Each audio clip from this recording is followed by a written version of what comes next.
Okay, so we're live. This might not be a long. I mean, this might not be a super long stream. I just need to do my Genshin dailies. We might play one chapter of Fatal Frame, but my weekend is kind of messed up. Like, there was supposed to be a product review, but the product was defective, so I had to ship it back, and now I'm kind of waiting on what to do about that. So that kind of wasted a lot of Saturday afternoon, but I did end up benchmarking. I ended up spending most of yesterday benchmarking for an upcoming video that was gonna go live today, but because of all the delays, the time change, all that stuff, that video will be live tomorrow on the channel. So for those wondering, like, yeah, there's more videos coming. It's just like, well, we just ran into some issues this weekend. I think is the audio too loud? Decrease the game audio.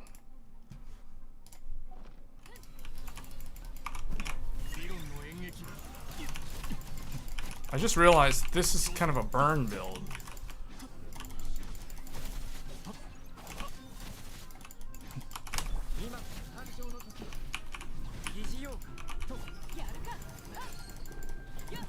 Yeah, we'll switch over. If somebody wants to discuss something about Resizable BAR, we'll talk about it. But I guess the spoiler alert for the video tomorrow, it will be about Resizable BAR.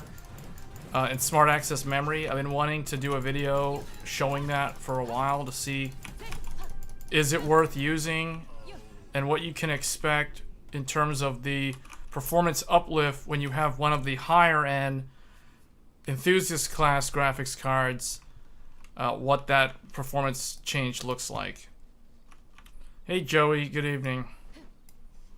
I was just talking about the delays that happened. The time change kind of messed up the schedule. I have to, well, I mean, there was supposed to be a video that went live on the channel today, but it got delayed. It's done. It's uploaded. It will be live tomorrow.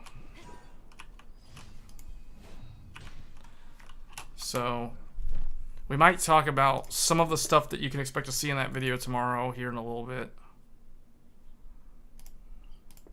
But I don't think it's anything that people haven't seen before, although it does kind of show how Resizable BAR increases performance on the newer CPU platforms. So like AM5 and Raptor Lake, for instance.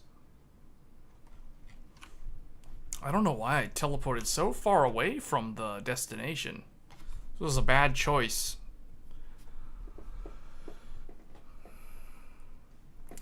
But yeah, my weekend's kind of messed up. It was kind of messed up.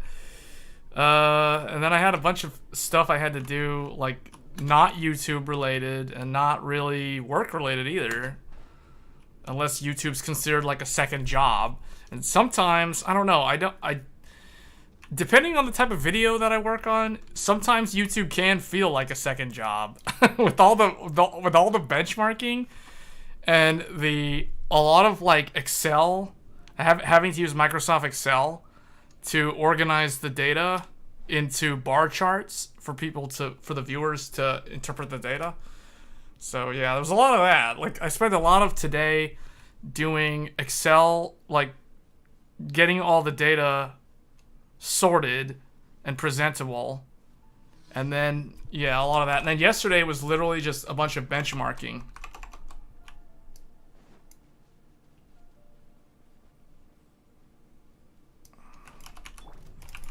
I spent most of yesterday afternoon, like I started, it's funny, you know, like I never think how long it will take to benchmark games until I realize I signed up for like way too much work because I'm benchmarking 1080p, 1440p, 4K, to, you know, like multiple different platforms, and then that's when it all just scales exponentially.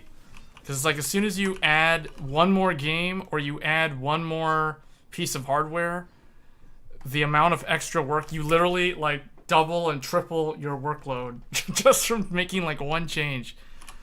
So that's kind of what happened yesterday. And then I was also waiting on like a product to show up for review. But then when it finally showed up around like 5:15 in the evening, I started working with it, and then I realized it was defective. So then I had to ship it back, and so now yeah, it's kind of a big mess. So yeah, well, that's the reason why there was no stream yesterday, because yesterday evening I spent like an hour and a half troubleshooting a problem with that product that I was going to review. So then finally, you know, I was like, okay, I need to send this back because this is totally not working. So I shipped that back today, and I'm not going to reveal what it is until I get a replacement one that I can then review. So meaning I'm not going to say anything negative about the product because I haven't had a chance to objectively review it, because the one that I got, the test unit or the review sample, was completely DOA. Or, I mean, it worked, and then it was like, it doesn't seem like something's working right, and then it ended up being defective. So yeah, that's kind of why you guys didn't see me live yesterday evening, because I did plan to stream yesterday, but then I wasted too much time troubleshooting, and then I looked at the time, and I'm like, oh, it's already 9 p.m., so this isn't gonna happen. And I had spent so much of the day benchmarking games for the upcoming video that was supposed to go live today, but because I was troubleshooting for hours, I wasn't able to do the editing. So yeah, my weekend just kind of messed up. So I'm not gonna rant anymore about it, but that's kind of what ended up happening. How am I supposed to go inside?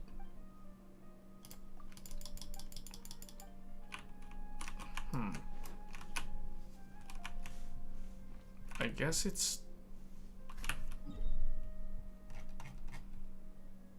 I guess this thing is like outside.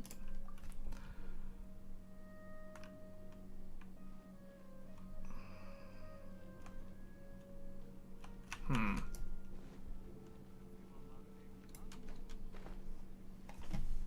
me see. Is it over here? Oh.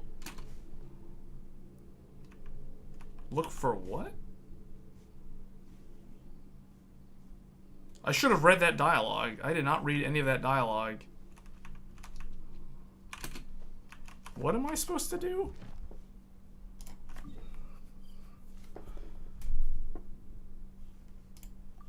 Help item? Do what?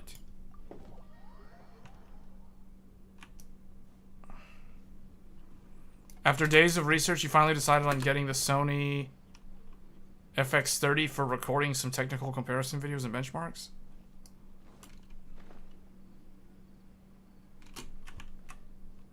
Are you trying to do like a side-by-side?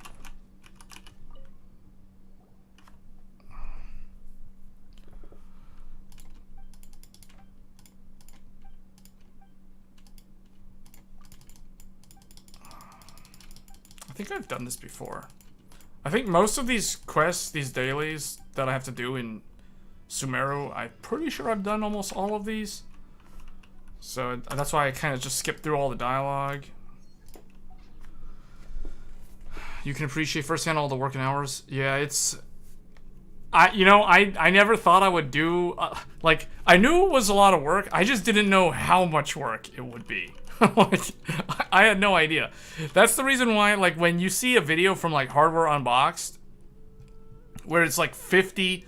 like, a 50-game benchmark video, or, like, a 50-game comparison video with, like, 7 or 8 GPUs... or like 5 or 6 CPUs, like that is an insane amount of work. That can take more. That's more than one day, because I can tell you, like, every video that you guys see on my channel where it's me going over a bunch of like bar charts, to make that video takes like at least a whole 8-hour day just to make just compiling the data, not even the video editing. The video editing, like the editing is a whole nother part. And my videos, now granted, my videos aren't crazy fancy in terms of the editing work. I just have cuts in some areas, or I like move sections of what I say around where it makes more sense, where it sounds more cohesive. But yeah, like that's kind of another thing. One of my more like long-term or I guess short-term goals is to get better at video editing. That's not really my primary focus of the channel though, but I do think that it would help build a larger audience if my content was more entertaining, at least visually. So that is something that I do want to improve on though. Like the video quality is something. So yeah, like the 4K camera thing, that is definitely something. Like Joey, you have convinced me now to look into 4K camera options for filming products, because I can make a 4K video where it's just like, you know, bar charts and that kind of stuff. That's fine.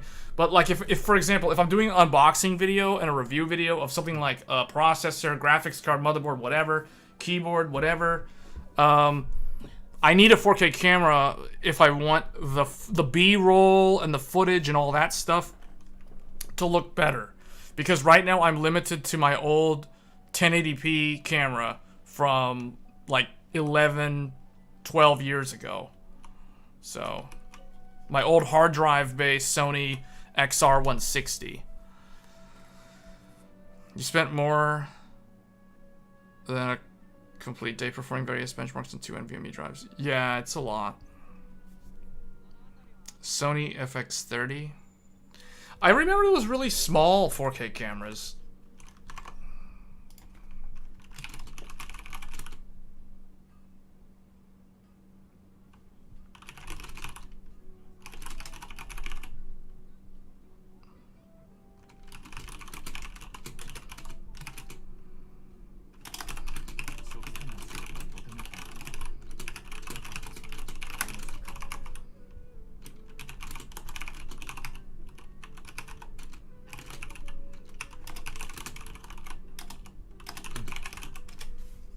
Yeah, so I guess, okay, let me see. I guess we're kind of done with Genshin. Realistically, I should be spending down my stamina. I just don't know, like, what artifacts should I actually farm. Because my artifacts aren't even leveled up. Like, most of my artifacts are only plus 16. So it's, like, it looks very average. A lot of my character builds. So, I don't know, like... You know what? Forget about this. I don't feel like playing Genshin. I did the event. I'm done with everything. I don't care if it's going to sit at 160. It's like, just heal up and then let's move on to something else. Just teleport back here. Okay, so... Yeah, let me bring up, like... Let's bring paint up.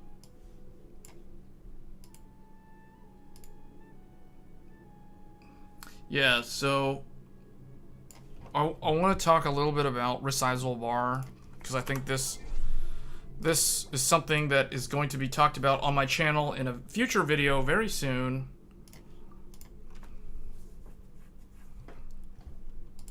Let's talk about Resizable BAR real quick.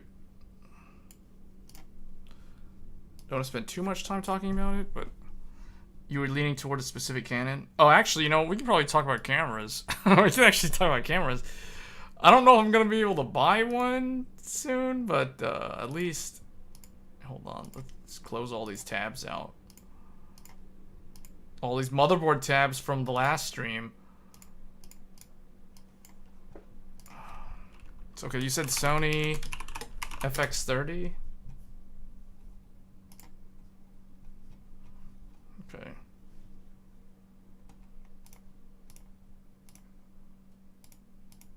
So this camera. Oh man, this is so expensive. This is so much money. When I think about how much money I've spent on computer hardware in the last 4 months, yeah, I'll have to. I don't know. That's a lot. That's a lot. That's a lot. I'm trying to remember how much I spent on the camera that I use right now. I think I bought my Sony Handycam. I think I paid like $450, $550, somewhere around there. You beat Hogwarts Legacy 43 hours into the game. Man, I think I'm gonna be like 90 hours into the game when I finish that game, because so much of my game time in Hogwarts Legacy is just me just AFK, just sitting there like talking about random things while the game's running. My completion time, that's gonna be terrible. The body is only 1800. Yeah. Man, that's so much. This is like this is like a 4090 right here. This is like that Zotac 4090 that I was looking at. Man. Well, you know what?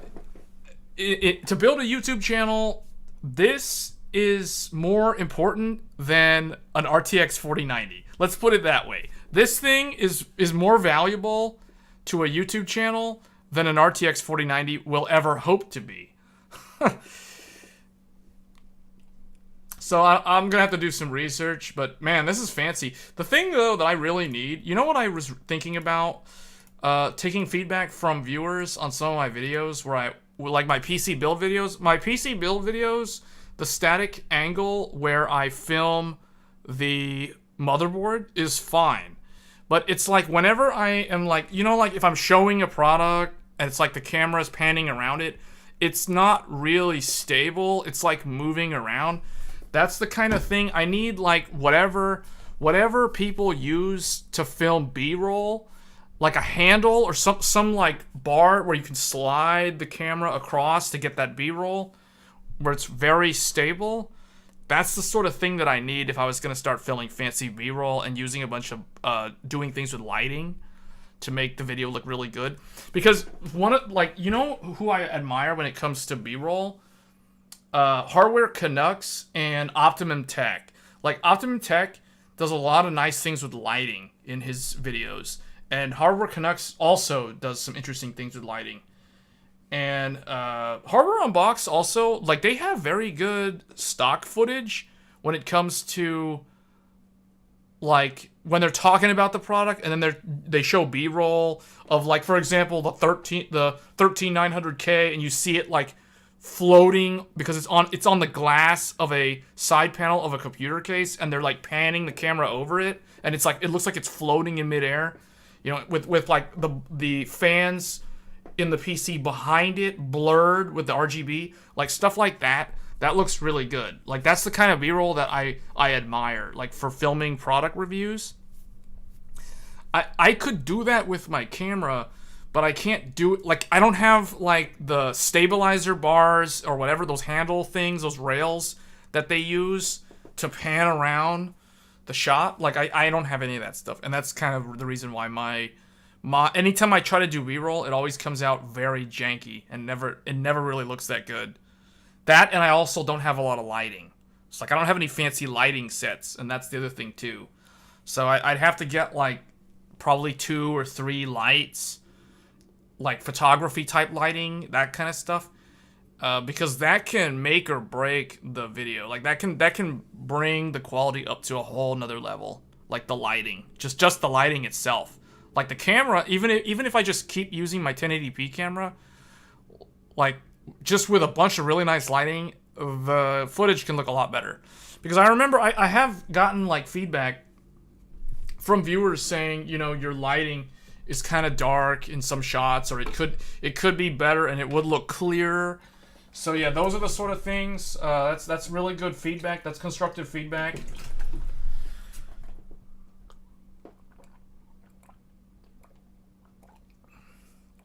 But yeah, probably like something like this. I don't know. I'll have to do a lot of research though before I actually choose a camera, because the camera is something where it's like once I get the camera, I'm stuck with that camera for like way longer than like a computer upgrade cycle. For someone like me, like you guys noticed, like I'm still using the same cell phone from 2017. Yet I have all these new computer stuff that I've upgraded over and over again in the same amount of time. And the camera I've been using for like 12 years. So if I'm gonna buy a camera, it's gonna be with me for the long term. So it's gonna take a while to decide on which one to get. It's not a simple choice. It's not like deciding between a Sapphire or a Power Color or a Zotac or something.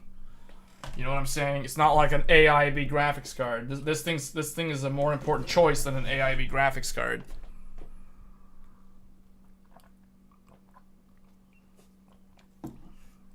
Phones don't matter to you in terms of features as long as it works. Yeah, that's the same. I take the same approach. Well, the thing is, when I upgrade my phone, I make sure that I'm getting one that I know will be good for a long time. Case in point, the OnePlus 5 from 2017 has 8 gigabytes of RAM, and that's still relevant today, which is why I haven't bothered to upgrade it. And it comes with 128 gigabytes of built-in storage, so it's not like I need an insane amount of storage on my phone. So yeah, that's the reason why. That microphone looks really good though. That shotgun mic. How is this like a new? Is this camera like new from last year?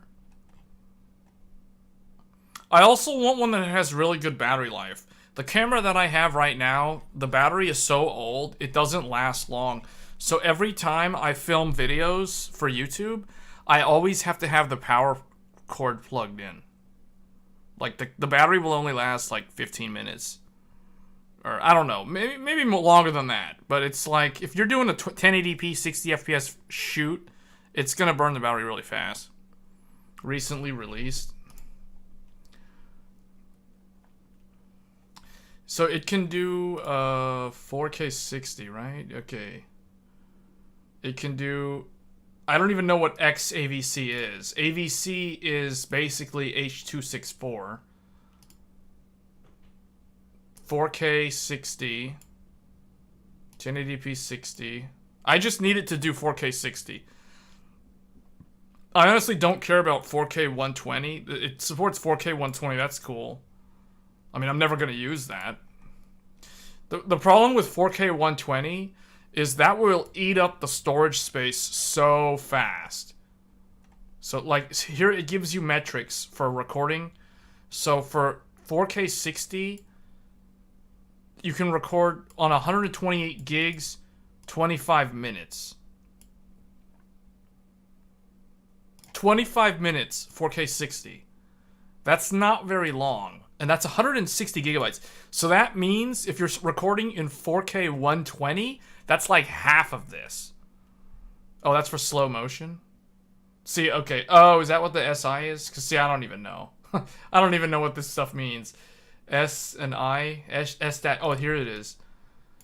4K 60 200M. When using this... approximately 80 minutes. Okay, that's better. That's better.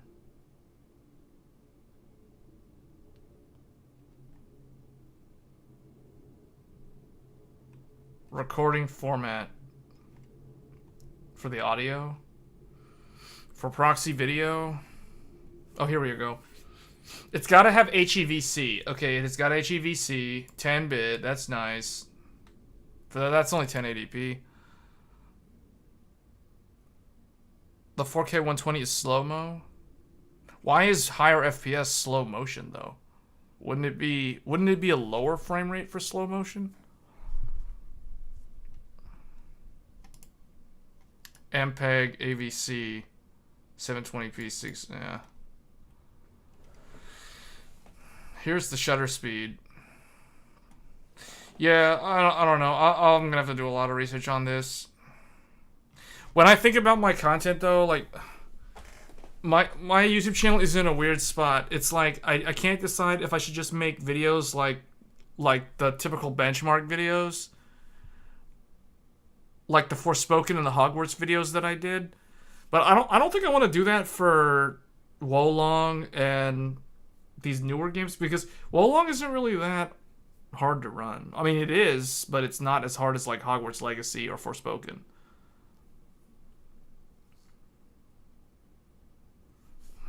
I don't know. I probably need to start reaching out to companies for more product like samples so I can review and make.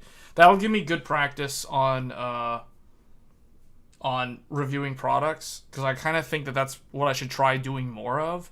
But then that's where like the whole camera thing comes into play, where you need a really good camera.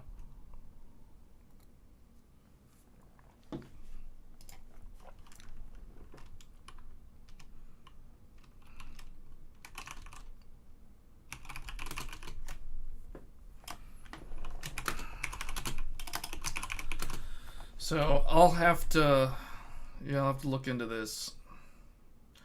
I've always liked Sony though. I've been a big fan of Sony cameras since way back, since the days of the era of like the Canon Mark II 5D or 5D Mark II.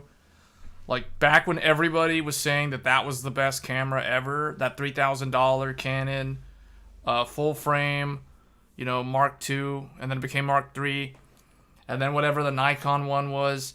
Like back in that era of the Canon and Nikon domination era, where Sony was just kind of made fun of or just kind of ignored by photographers and videographers. Well, videographers never really ignored Sony. Sony was always really good in the video camera side. But when it came to photography, like, I remember when Sony first came out with the SLT, single lens translucent, instead of the traditional DSLR. And a lot of people said, it's interesting, but it's not as good. But then, like, it just kept getting better and better and better. You would get a camera from Blackmagic. Is Blackmagic, like, the thing with Blackmagic, do they have a lot of different, recording, like, formats and stuff? I guess they do. Because Blackmagic has that weird proprietary red. Like that red format, RAW, or whatever it's called.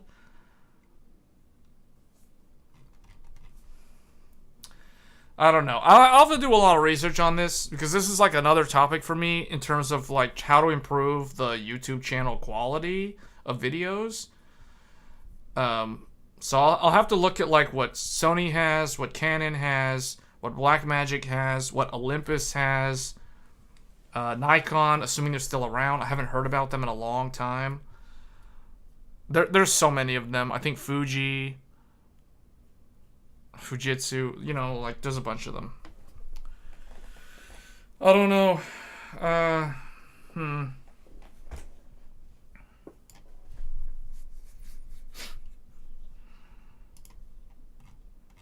This camera does look cool though. I think I've been so out of the game on like camera technology. I remember when they first had the one camera that everybody used with a selfie stick, and it had the screen that could flip up and turn around. Now it seems like that's like a standard thing that every camera has. Yeah, Sony has the Zeiss lenses too. The Carl Zeiss lenses. Yeah, I remember the Sony Alpha A770, or the A77. The A77 was like the one SLT camera that I always wanted, but never ended up getting. Pro DaVinci Resolve license comes with a hardware purchase from Blackmagic. Interesting. Yeah, that's interesting info, Nero. I'm going to have to look into that. Because I use DaVinci Resolve. Like, all the video editing that I do for the YouTube channel is all done using DaVinci Resolve. But I'm using the free version of DaVinci Resolve. And the free version can only, like, most of the rendering is done using the CPU. That's the reason why, for me, a 16-core 32-thread CPU like the Ryzen 9 7950X makes sense. It does also leverage the GPU, but it can only leverage the GPU to a certain amount, and it doesn't scale well. Like the professional version, DaVinci Resolve Studio, that really takes advantage of the GPU for encoding and rendering videos. So that's another big advantage of the paid version versus the free version. The free version is very, very heavy on the CPU. So if you're going to be cheap like me, because I threw all my money into the hardware, it's like I barely have any money in the software, so DaVinci Resolve's free. So it's like, okay, I'll use the strongest CPU that I have to render the videos. Sometimes I use the 13900K also, but they're basically the same. I just don't want this guy to like burn up and melt because it's always going to like 100 Celsius. So I have to keep it in eco mode if I'm going to render videos. Have I ever used Power Director? No, never used it. The last video editing software that I used was it was not Sony Vegas. It was a cheaper. It was like a. I remember it was like $15 at Fry's Electronics or something. It was called Sony Movie Studio Platinum or Sony Movie Studio Premium. It was Movie Studio. It was not Vegas. I think at one point, if you go way back, it was called Sony Vegas Movie Studio. But Sony Vegas Pro was like the big professional one, like Adobe Premiere. Movie Studio was the watered down, more basic one, but it was better than like Microsoft's like Windows built-in Movie Maker. It was like way better than Movie Maker, but it wasn't like as good as Premiere or Final Cut Pro or any of those other ones, or Vegas. So I used to use Movie Studio. I think Movie Studio 10 and then Movie Studio 11 or 12. But then I switched to DaVinci Resolve, and DaVinci Resolve was just so much better. Like it was just the difference between like my render speed. Movie Studio would take where Movie Studio would take 20 minutes to render a video, DaVinci Resolve was like 5-6 minutes for the exact same video. So I was like, yeah, no, we're going to do. I've seen the light. I'm going to DaVinci Resolve. So that was when I made the shift. That was probably back in like 2018 or 27. It was like a long time ago. It wasn't recent. So it was a while back. But I actually have some really old YouTube videos comparing an FX 8350 versus an Intel Core i5 3570K or a Intel i7 4770K Haswell versus like AMD's FX 8350 Vishera. Like I have videos of those two CPUs rendering a video in that exact software in Movie Studio, whatever it was, Sony Movie Studio Platinum 12 or something. But anyway, like the recent ones that I did was all DaVinci Resolve. So, but man, DaVinci Resolve is amazing though. Like the free version of DaVinci Resolve is so packed with features. It's like I don't even know. I feel like the free version of DaVinci Resolve has 90% of what the average person who edits videos would need. And that's awesome. That's awesome.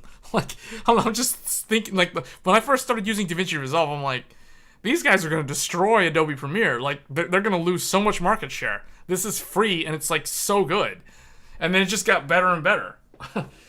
So, like, the studio, the professional version of DaVinci Resolve can use more than one graphics card to render videos. So it's like if you had, like, two RTX 3090 Ti's in an SLI setup or something like that, you could actually utilize both of them. Or if you had two Radeon cards, you could use both of them. If you had three graphics cards, you could use three graphics cards. So it's like DaVinci Resolve Studio scales with the number of graphics cards you can throw at it. So that's the reason why, like, that's the application that will be used in the professional world in a VDI environment. So virtual desktop infrastructure, right? Like a server running DaVinci Resolve, and the server has like 4, 5, 6 GPUs in it, and somebody can log in remotely and access DaVinci Resolve Studio and then be doing the video editing on the server. And the server will then render the video, and man, that thing will render the video like the Thanos snap. Like, it's done. Like, 4K 60, you need it? Okay, it's done. You know, like, wow. So, Resolve Studio is about $300, so you can consider that in the cost of the camera. Yeah, that's a very interesting piece of knowledge that you just shared. So I'm definitely gonna have to look into that. Because, I mean, if you guys saw my GPU collection video, I could certainly benefit from Resolve Studio with like a Threadripper system. Like I could use my old Threadripper computer, load it up with like a whole bunch of GPUs. I could run like both NVIDIA and AMD GPUs in there. So I could run like CUDA or OpenCL because it supports both. So yeah, what I would do if I had Studio, I would put like both 1080s and either one Vega or like two Vegas and two 1080s, assuming I could fit all of them in that motherboard. And they'd all be like jam-packed right up against each other, but they're all blower style coolers. They're only like 2 slot each, so it'll probably work. And you don't need X16 lanes for every graphics card. You only really need like X1, X4 for all of them, because the rendering engine's all you care about, and you don't need like 16 lanes of a GPU just to render videos. So the same reason why a bunch of people didn't use that many lanes when they were mining Ethereum. They were only using like one lane.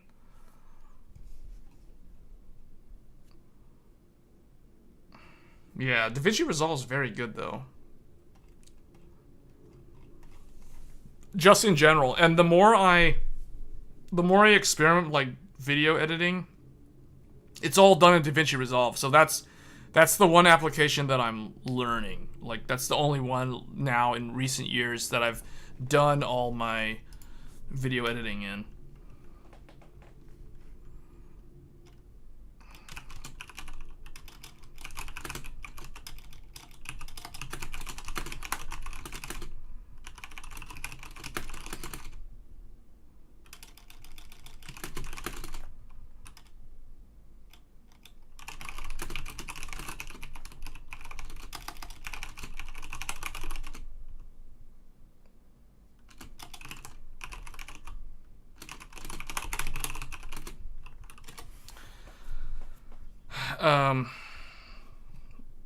Yeah, so I guess, well, I don't know, like, what do I want to do now? I guess, Marcelo's not here, so I guess I don't need to play Resident Evil. Or I guess Hades isn't here, so I don't need to play Resident Evil. Hold on, so, let's see. I guess the other thing that I was going to talk about briefly was smart access memory and resizable bar. So it always does that when I have this like this. So resizable bar, I'll just do like a quick TED talk on resizable bar, I guess. So we have the CPU and the GPU. Or actually, let's just say we have the CPU and the chipset for now. So let's just say, for argument's sake, we have a 7950X 3D, or whatever, 7950X, doesn't really matter. Just some, you know what, I'm just gonna make it really generic. We have an AM5 CPU on LGA 1718. And then we have the chipset connection. Oh, but see, this thing has like an actual bus, so I guess we're gonna do this. So this is think of this as the PCIe 5.0 bus to the graphics card right here. But the graphics card, let's say we're using a graphics card that can only support PCI Gen 4, because currently that's what all of them do. So let's say we have let's say we have some Radeon, it doesn't really matter, or GeForce, it really doesn't matter. Let's say we have a GPU. Doesn't matter. But it's PCI Gen 4. This is only a PCI 4 graphics card. So, you guys, I think everybody here understands what happens when you have one side that supports Gen 5 and the other side only supports Gen 4. So what ends up happening is there has to be a handshake that happens. So this guy's like, hey, who are you? I support PCI Gen 5. And then the graphics card's like, I am a graphics card, and I support PCI Gen 4. So then the CPU is like, okay, I will run at Gen 4 speed so that you can actually keep up. So he's like, okay, that's good. So they do like a little handshake thing. It's like an auto negotiation process to determine what the speed of the link needs to be. This is the reason why when you check applications like hardware info or in the case of Crystal Disk Mark or Crystal Disk Info, like let's say you have a Gen 4 drive. So we have a Gen 4 drive connected to a motherboard. It's Gen 4. It's a FireCuda. So it's like a Gen 4 drive. The CPU is like, but you plug it in to a Gen 5 slot on the board. This thing is Gen 5. So the CPU does the exact same thing to this guy. He's like, who are you? I support Gen 5. I am an SSD and I support Gen 4. Okay, I will now run at Gen 4 so you can keep up. Okay, that's good. So they do a handshake just like with the graphics card. So you end up with Gen 4 speeds for your NVMe drive. And again, Gen 4 speed for the graphics card.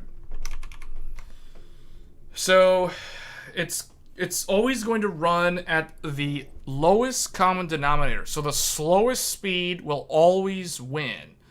This is a general theme that if you're new to computer hardware, it's an important concept to understand, because even going back to the days of like SLI and Crossfire or multi-GPU, back in the day, you could install in the case of AMD or Radeon, you could install, for example, an HD 7870 and an HD 7850.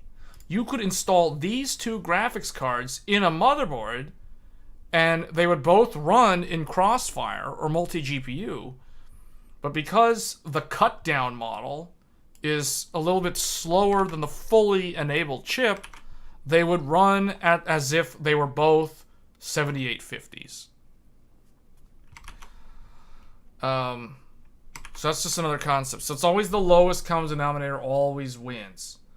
So sometimes I get comments, people telling me, or asking me, so if I buy that Gen 5 drive, can I use it with my X570 motherboard and my Ryzen 3600? And I'm like, the answer is yes, but you will have the opposite of this situation. So in the case of that example, if you buy a Gen 5 drive and you plug it into an old motherboard from several years ago,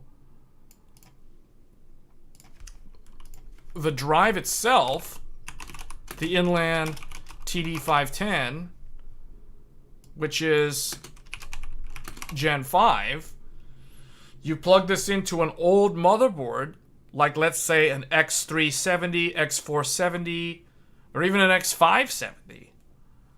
The X570 supports Gen 4. But any kind of old Intel Coffee Lake, Skylake, Comet Lake, those are only going to be Gen 3. So that would be like a Gen 3 slot. So now what happens is you go to the CPU. The CPU's over here. Let's say we have a i7 6700K or a Ryzen 7 2700X. One of these. So it goes like this. Who are you? I'm a CPU that can do Gen 3. I am a Gen 5 drive. Okay, well, I can't do Gen 5. Sorry, you have to run Gen 3. Okay, I'll run it Gen 3. So you basically get Gen 3 speed. So you basically bottleneck your Gen 5 drive. So for anybody who has an older motherboard and they don't plan on upgrading in the foreseeable future, stuff like this, or depending on how old the motherboard is, stuff like this doesn't make any sense. There's no reason to buy things like this. You're just going to bottleneck the drive. Unless you want to buy one and then with the plan of upgrading to a newer platform in the future or something like that. So then there is still kind of merits to doing that, but you're not going to get any immediate benefit by, you know, buying a Gen 4 or Gen 5 drive.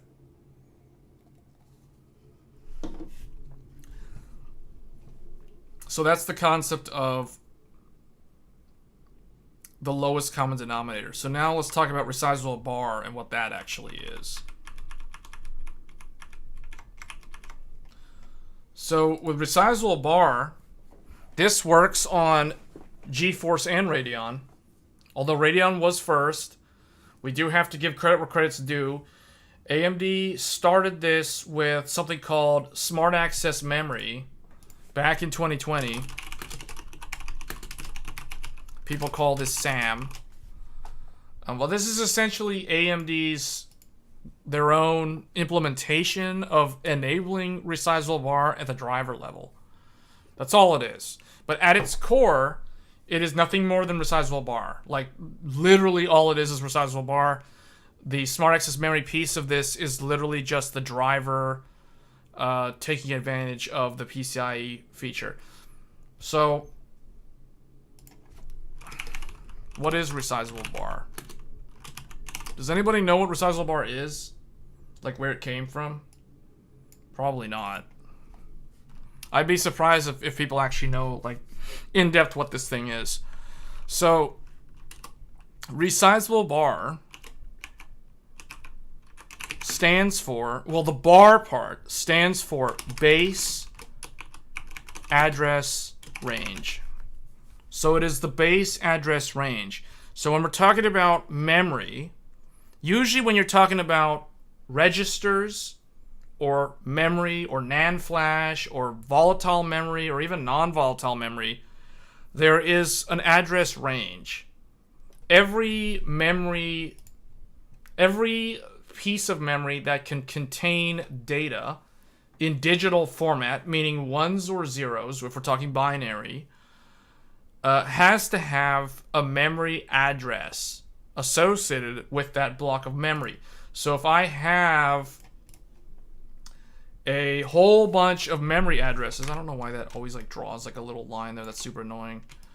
But if I have a chunk of memory, this could be any type of memory. It could be flash memory, it could be RAM for the system, it could be video RAM, it could be cache, it could be anything that has some kind of memory value.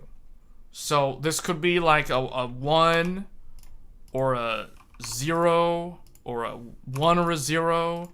It could be some number, some binary value. But the point is, every memory block has to have a memory address, usually something in hexadecimal, something whatever,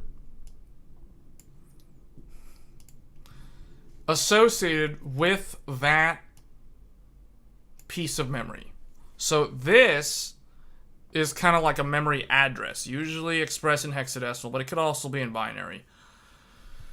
So when we're talking about the resizable base address range, the base address range is the range of these addresses. So like, for example, this could be one of them. This one could have its own, some other memory address. I'm just making things up for those like watching. So the address range could be some arbitrary, not really arbitrary, but some memory address range, right? Some address. This is a memory address. So when we're talking about the base address range, we're talking about the range of memory addresses that could exist. Think of like a street or an apartment complex or anything where there's addresses associated with, like a strip mall, where every business, office, whatever, has its own address. So if we're talking about a range, if we're talking about in the real world, could be a zip code. So it could be a range of addresses. So in this case, we're talking about computer hardware, so it's a range of memory addresses. So when it says resizable indicates that there is some degree of variability in the base address range, which means it is no longer a fixed range or a fixed value. It allows for transferring larger chunks of data from the CPU to RAM to the VRAM that are up to 2 gigabytes at a time. Okay, so yeah, what happens here is when you enable resizable bar. So I guess first we should talk about what happens when it's not resizable. When it's not resizable, it's a fixed address range, and it is also a fixed address size. I like to think of it in terms of networking, like in terms of packets and frames. Packets are a layer 3 concept. Frames are a layer 2 concept. This is more of like a layer 2 and layer 1 sort of signaling what's happening here.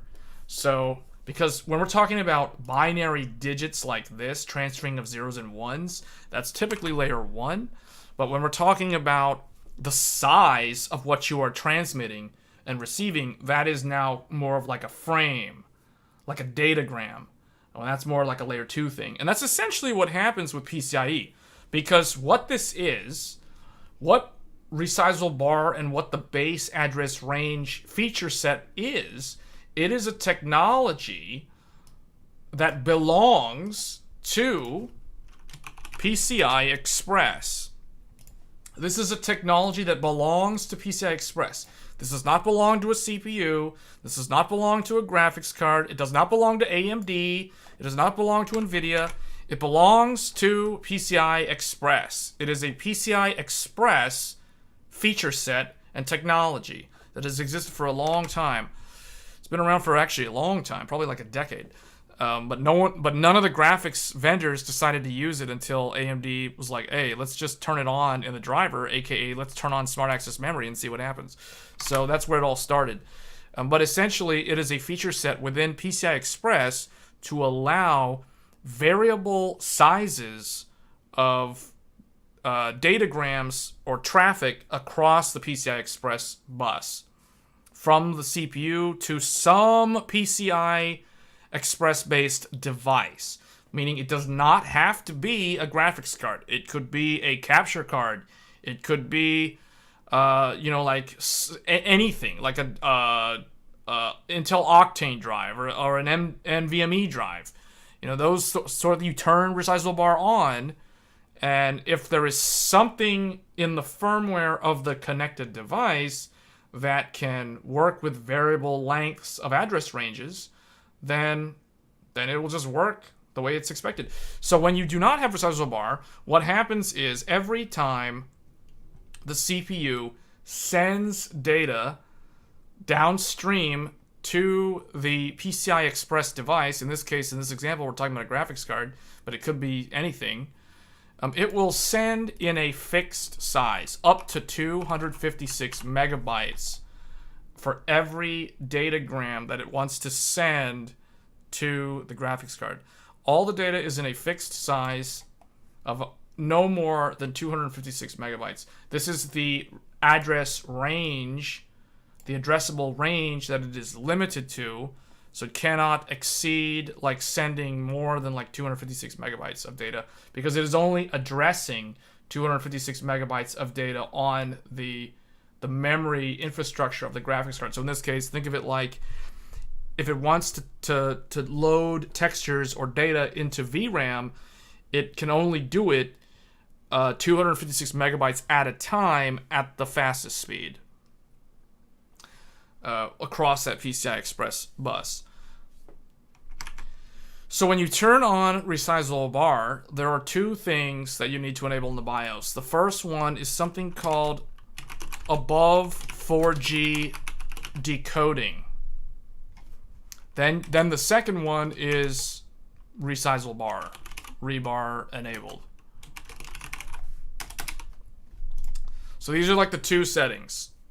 Like this is the first one that has to be turned on, and this is the second one that has to be turned on. So you have to first turn on above 4G decoding, because above 4G decoding is telling the firmware, telling the motherboard, hey, the CPU needs to be able to send more than 4 gigabytes of data downstream, down the PCIe bus. And the meaning, expect that the connected devices can accept greater than 4G decoding, or they can decode more than 4 gigabytes at a time. So what that means is now, instead of sending 256 megabytes, it can now send, 4,096 megabytes or more. So it can send this much down here. What Resizable BAR says, the second setting, is let it be that the length or the range can vary. Meaning it can be greater than 256, but it can also be greater than 4 gig. So that's essentially what it does. And by doing that, it's able to address potentially the entire frame buffer on the graphics card. So meaning all the VRAM on the graphics card is up for grabs in terms of the CPU being able to load things into it. It no longer has to work with a fixed 256 megabyte window. So that's essentially what it does. So you can think about what this means for games. It means that the CPU can burst larger amounts of data. It can load greater amounts of data into video memory on the graphics card faster than normal. Because by being able to burst data in a larger frame size, it's able to push more data more quickly. At least that's how it's supposed to work in theory. Now in practice, it's going to depend on the game, because if the game engine was designed with fixed frame sizes over the PCIe bus, then it may or may not scale properly with Resizable BAR turned on. That's the reason why in some scenarios you see decreases in performance. And that's game specific.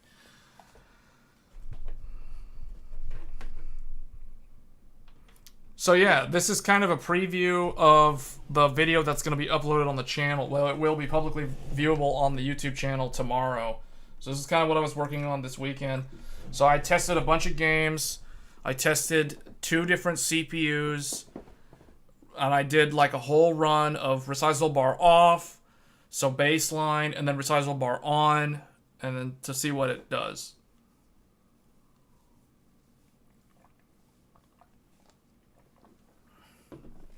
And I think the results won't be anything like crazy, but it's a lot of work, even with just one GPU. Because if I go back and I test multiple GPUs, like that would have been more than a weekend's worth of work right there.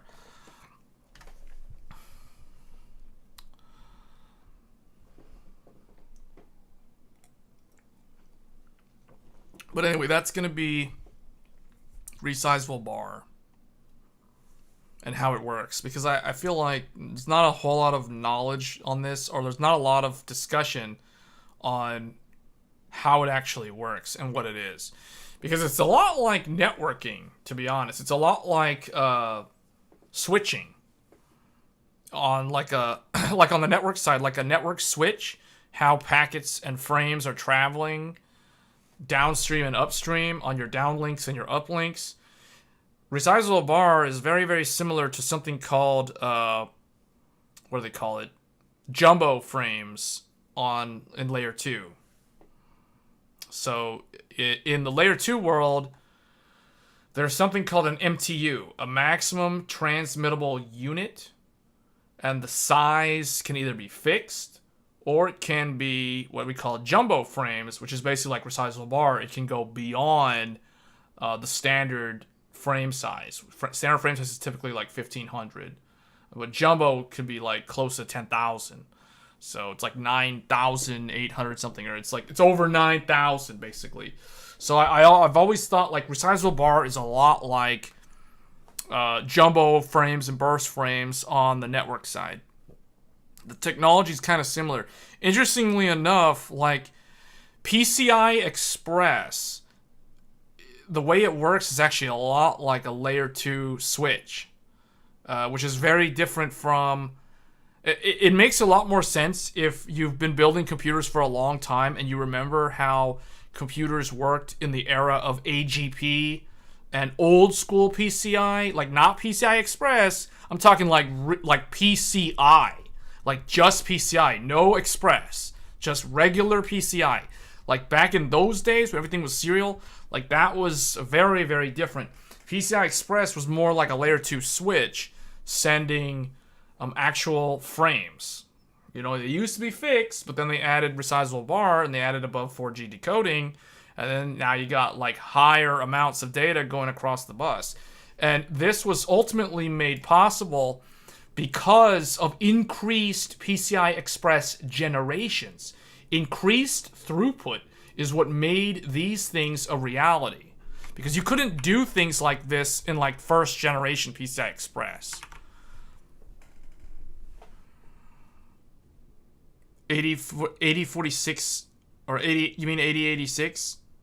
Yeah, 8080, well, 8086 is like really way back, but yeah, like the days of like PCI Express, or no, the days of PCI and you know, like SCSI, before the days of SATA. Like we're talking like PATA and IDE and those things, like serial based transfer as opposed to parallel, although parallel was also a thing.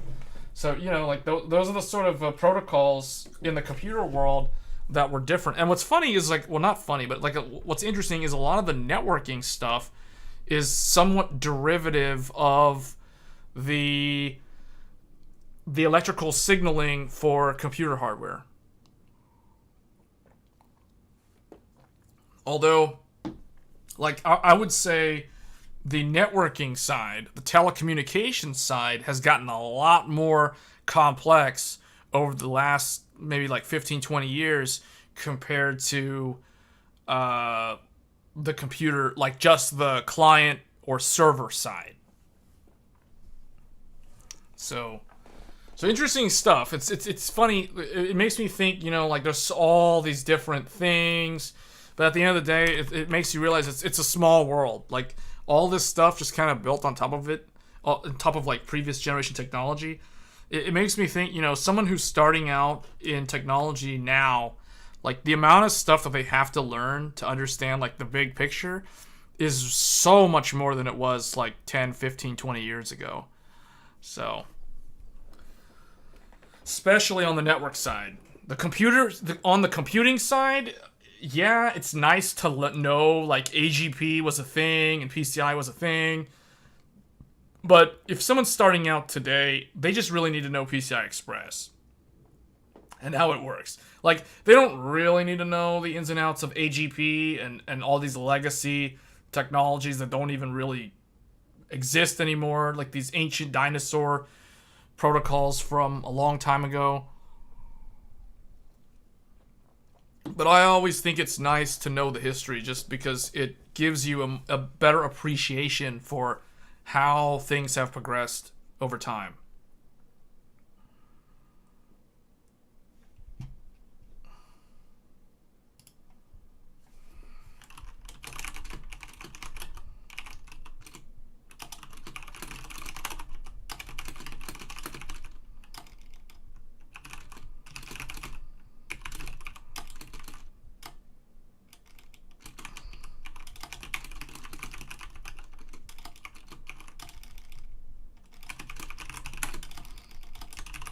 Yeah, so I guess...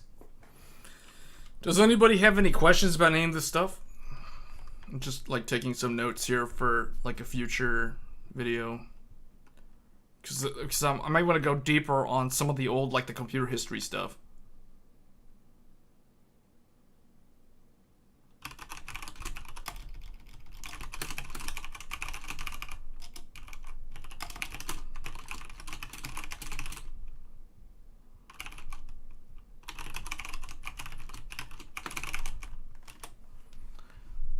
Do I know why on certain GPUs like the Arc A770 over allow VRAM usage than needed, like on Hogwarts Legacy when? That has to do with the way the driver, like that has to do with something called queuing and marking at the driver level, like how it. So the other thing that I forgot to mention, I'll just mention it briefly because this will probably answer that question. So the other thing that happens when you turn on Resizable BAR, when you do not have Resizable BAR enabled, the graphics card, well, the CPU can only do things sequentially. So I'll say without rebar, without Resizable BAR, data, I guess, game data. Well, it's basically like textures and stuff. Like data travels downstream, okay, meaning CPU to GPU, sequentially, and it uses something called queuing. It uses something called queuing without Resizable BAR. It has to do this. It has to do this because there's not a large enough window to address the memory. But when you turn on Resizable BAR with rebar, and this is the reason why the Intel Arc GPUs really need Resizable BAR. When you turn on Resizable BAR, I guess the word is concurrent.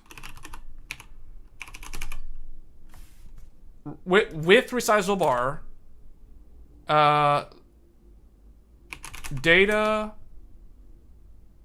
or I guess downstream data transfers gain concurrency. Concurrency is the word. I don't know why it displays it like this. But so with it, you get concurrency. Without it, you get something called queuing. So when you have queuing means I have a frame, I want to send it. Well, get to the back of the line because I have all this other stuff that's lined up in front of you that has to go through first. That's queuing. You got to line up.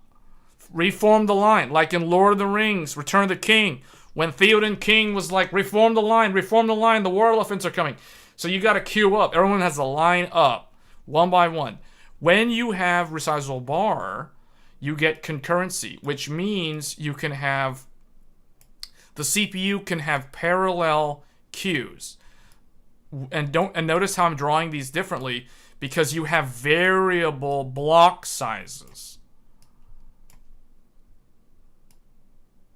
You have variable block sizes. You might have, big ones, little ones, whatever.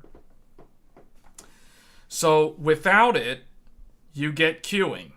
With it, you get concurrency, parallelism, and variable length. So you can send larger. So for example, if you're streaming in textures from the CPU, from the memory, from the NVMe drive into CPU into the VRAM, if it's a bunch of textures for the background, you can just pull all those in like a big 2 GB block and just send that chunk down. If you are streaming in like NPC data or other player data, if it's like an MMO and they're in a city, then that could go in a different queue. That could go in a different concurrent line, and it could be like a smaller size or something like that. So that's kind of the difference. So okay, the other question about the allocation. So the reason why some GPUs can show up where it appears that they're over-allocating the VRAM usage, it has to do with the driver. So that's something called marking. So like what's happening is I forget what it's called on the AMD one, but the NVIDIA one, there's something called a gigathread engine. The AMD one, I think, is just the front. What is it called? I forgot what the AMD one's called, and I don't even know what the Intel one's called. But there's something that's basically looking here. So there's like an eyeball here. Like here's the eyelashes. It's looking down at these queues of data going to the GPU. Over here we have the GPU. Over here we have the CPU. So it's looking at it and it's trying to determine allocation. So it's marking the frames of stream texture data, ray trace data, NPC data, AI, whatever, post-processing effects, and it's trying to look and see, okay, I need to determine how much memory are we allocating. So I'm going to say 14 gigabytes at 4K, or, you know, some number of gigabytes that it says it needs to allocate.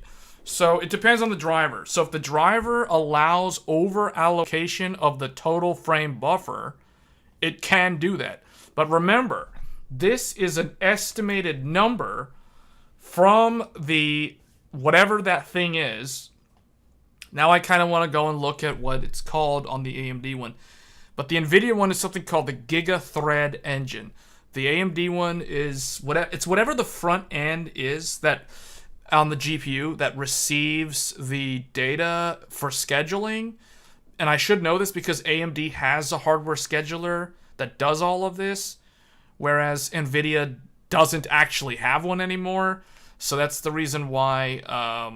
well, actually, no. I think NVIDIA brought back their hardware scheduler with Ampere, if I remember correctly. Because I know for a long time, NVIDIA got rid of their hardware scheduler, and they were on a software-based scheduler. That's the reason why a lot of people say that NVIDIA is heavier on the CPU. Because in the past, funnily enough, it was actually the opposite. A long time ago, back in the days of pre-Ryzen, so think like FX 8350 and like an Intel Ivy Bridge or a Haswell i7 4770K, like back in those days, even though NVIDIA's scheduler was software-based, it was multi-threaded. So NVIDIA actually saw better scaling on weaker CPUs than it did on higher-end CPUs with lower core count. So that's the reason why, like I was saying in a previous stream, my own experience using NVIDIA, back when I had a GTX 970, when I would play Final Fantasy XIV Heavensward back in like 2015 on DX11, with my FX 8350, I could get a solid, smooth experience in the cities in that game, like in Limsa Lominsa, for instance, with a GTX 970 and an FX 8350. Now, if I were to flip the script, and if I were to take the 970 out, and if I were to put a Radeon R9 290X, which was similar in performance, into the FX 8350, because the AMD CPU has a physical hardware scheduler, the scheduler is doing what this eyeball is doing. It's basically looking at all these things, and it's like, okay, we need to schedule these things. But if the CPU is weak, if the CPU is not sending at a fast pace, the GPU is like, okay, it's just moving the blocks. It's just moving the blocks. But if the CPU is not going fast, it's going to be like, okay, I moved one, and now I'm pending you to send me another one. So it's like, can you please send me one? Oh, okay. Oh, yes, this one. Okay, yes, I'll take this, and I'll move this block over here. Okay, where's the next block? Okay, here it is. Okay, so there's another one. Okay, I'm going to put this one over here. So that is how AMD's Radeon hardware schedule would work. Now, what NVIDIA did was NVIDIA's like, let's forget about the hardware scheduler. Let's just do everything in software. Because we have so many code monkeys, let's just have them all just make all this stuff in software. So now what NVIDIA did with the GTX 970, and this also applies to the Pascal, so the GTX 10 series, was like, okay, just send me like, okay, you want to send me this block? Okay, hold on, let me put the one up. Okay, can you give me another one? Okay, yeah, okay. So basically, the CPU's like, where do you want these blocks? And NVIDIA's like, oh, whatever, just, you know, put it over there. Oh, that one can go over there.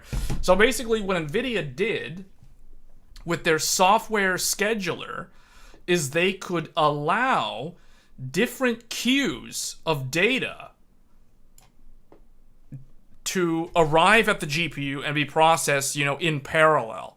So NVIDIA had a better scalability when it came to thread scheduling because they would do it on the CPU in software.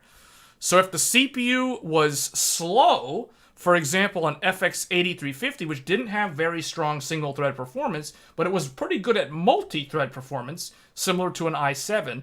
Because remember, an FX 8350 was slower than an i5 in single thread, but it had 8 total threads. So it was more like an i7, you know, 4-core, 8-thread. So with an 8-thread CPU, the NVIDIA scheduler could run that in parallel. So it could run in multi-thread. That is the reason why... Stop flexing the CPUs. So that is the reason why back in the day, NVIDIA's software-based scheduler was very good because you could basically cheap out and get an AMD FX A350 and your performance wouldn't really suffer that much, meaning you wouldn't feel like your CPU bottlenecked that much because NVIDIA's software scheduler would kind of gloss over that and kind of smooth it out with the scheduling.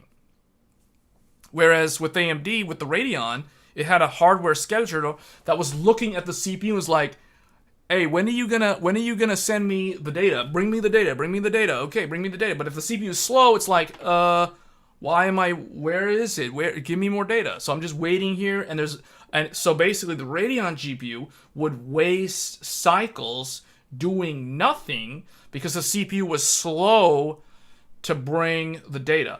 Whereas if you paired up an AMD Radeon, like a 290X or an R9 Fury, with an Intel CPU, which had stronger single-thread performance back then, the CPU was faster at keeping the Radeon scheduler, busy.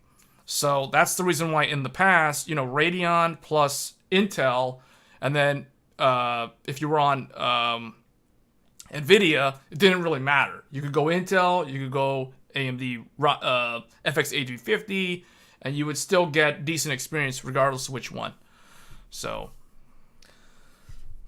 But now if we're talking about today, it changed over the years because what ended up happening with newer games, the newer games required so much more data. Typically, post-processing effects is usually what became the bottleneck. So the reason why today the NVIDIA software scheduler looks bad on older CPUs is because the amount of data that's done on post-processing effects, and this could also include like ray tracing, but ray tracing isn't really a post-processing effect. The amount of stuff, like extra graphical effects, whatever, the various types of AA, any kind of like, HBAO plus, HDAO, whatever, all these things that just kind of like got piled on to the game engine, these sort of things make the CPU stress out more and more. And the problem is, even though NVIDIA's software-based scheduler is good at parallelizing the work and divvying it up, the processor that's old just can't keep up because usually there's not enough threads and it's just slower IPC. So that's why what you'll see is when you have a if you take like an RTX 4090 and you pair that up with like a Intel i7 6700K, that is a terrible combination because the 4090 is going to constantly be like trying to like siphon all the stuff and like as fast as possible. The CPU's like, no, hold up, you're going too fast. Hold up. Okay, hold up. Here you go. Hold up. You're making me go too fast. Wait, hold on. So the 4090's like, okay, this is dumb. I'm just gonna bottleneck the whole system now. So that's the reason why it's not a very good match. But with Radeon, so what Radeon's done over the last several years, they have made their hardware scheduler a lot more multi-thread capable. So whereas in the past, in the days of like GCN, so think like Vega, R9 290X, Fury 7970, all that stuff, like it was very serial based on the front end, and it really relied heavily on the CPU just sending its stuff as fast as possible. Now it's more parallel. So now that front end engine on the Radeon, like a 6000 series RDNA 2 or RDNA 3, like a 7900 XTX, it's parallelized, so it can basically like, okay, just throw whatever you have at me, and I'll just like figure it out.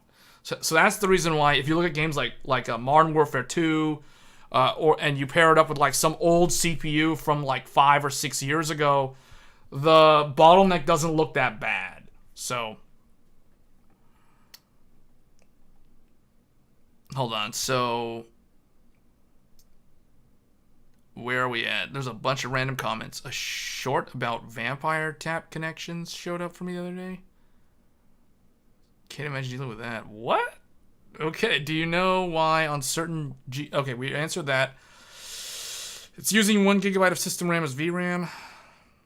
Quite happy with the 7950X3D so far. Stutters that happened with the 800X3D seem to have gone away. Stutters on AM4 can be a chipset BIOS issue. Stop flexing the CPUs. Hey, I'm using them as props. I'm using them as props to like visually show what's happening with the data going across the PCI Express bus. Hades is here now. Does that mean we have to play Resident Evil 4 demo? Or do we need to load up like Fatal Frame again? Peta versus Seta? What do we really want to talk about that?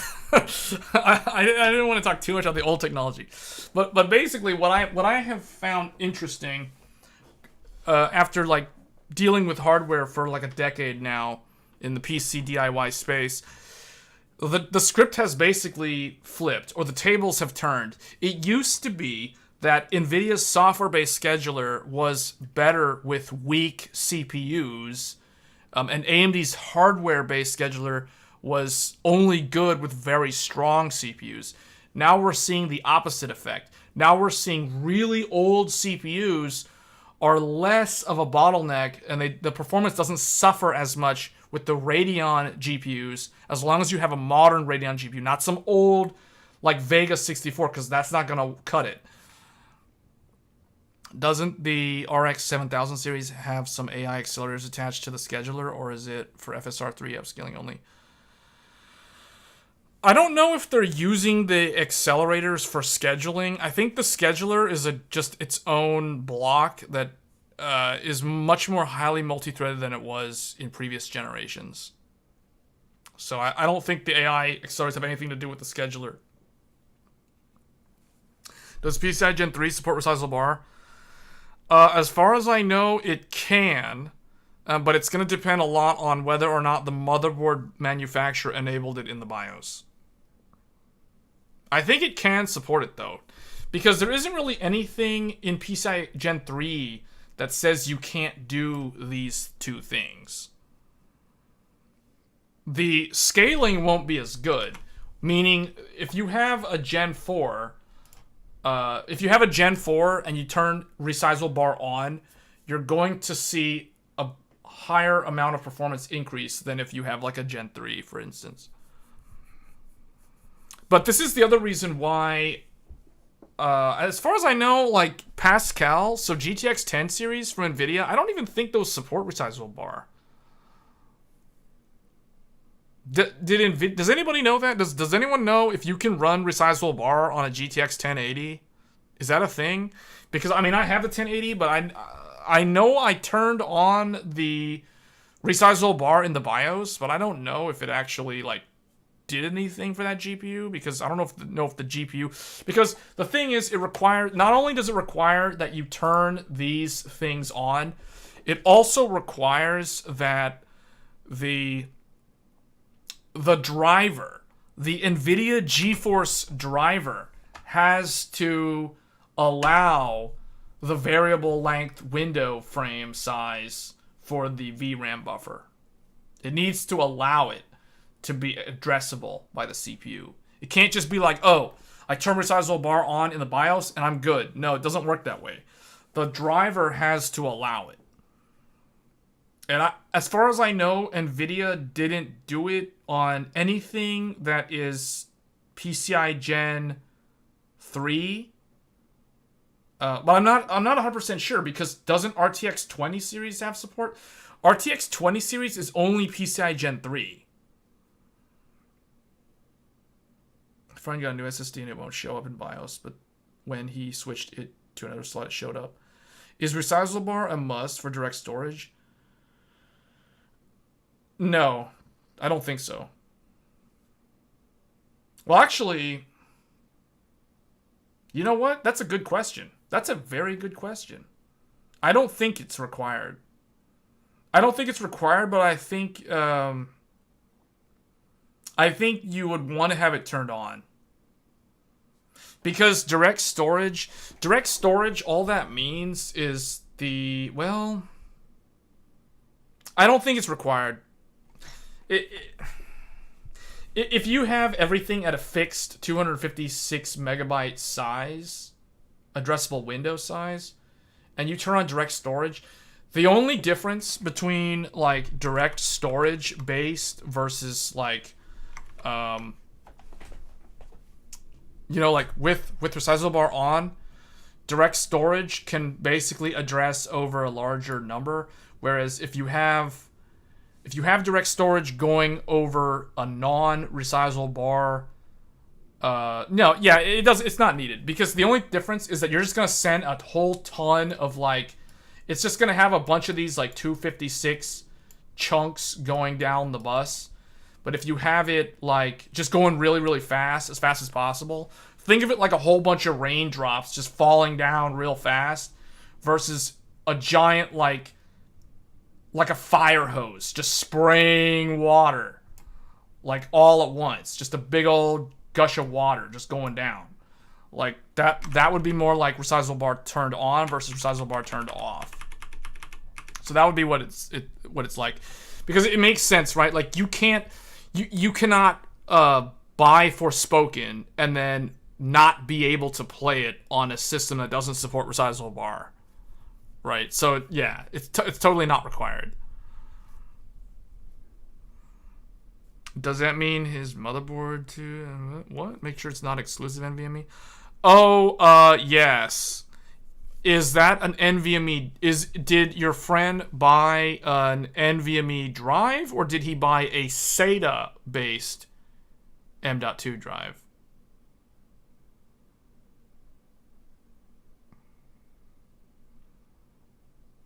He probably installed a SATA based M.2 drive in an NVMe exclusive drive. That won't work. Does direct storage even touch the system RAM?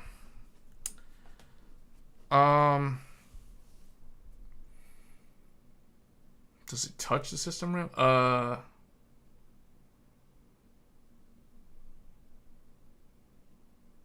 That's a good question. I don't think it does. The whole point is, well, maybe it does, actually. I think it does. Because the data, yeah, it has to go to the system RAM, I think. It goes from the NVMe. Well, I think it has to go to system RAM. Some of it has to cache into system RAM. Think of it like this. You load up a map in Forspoken. You teleport to another area. So what the game will then probably do is it will take the previous area and it will throw a lot of the assets from that previous area into system memory to house it there, so that it doesn't have to go and fetch it again later. I think that's how it uses system memory, but I I'm not the developer who made Forspoken, so I'm not really the right person to know the answer to that. I would assume that it does still use the system RAM. To what degree, I have no idea. I would assume it uses it as like a giant cache for holding like previously accessed areas of the game. About a 980 Pro, so NVMe. Then it has to go into the NVMe support slot. Wouldn't that work in the SATA one, though? What motherboard does he have? The first question I have is, what's the motherboard? L4 cache. So it's using it as L4 cache. Yeah, I mean, yeah, I guess that's one way to look at it.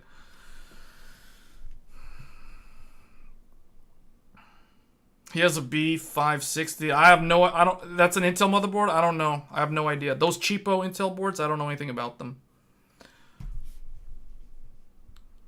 Yeah, can't help there. Sorry.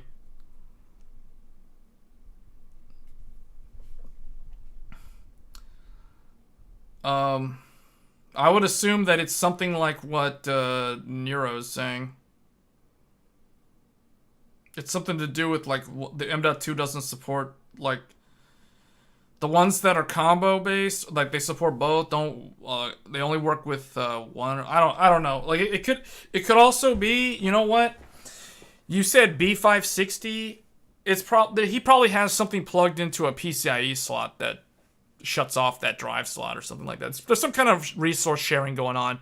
It's got to be some kind of resource sharing going on with the motherboard. It's one of those, it's one of those like cheapo Intel boards that locks you out of overclocking and stuff. So it's some kind of short, like it's locking you out of something. He's got something plugged in that's shutting off the drive slot, probably like a capture card or something like that. How's the Gen 5 drive holding up? I mean, it works good. Like, I was benchmarking. Well, I wasn't benchmarking with it, but I'm using it as my Windows drive, and it's good. It's fast. And I'm not using the fan, so...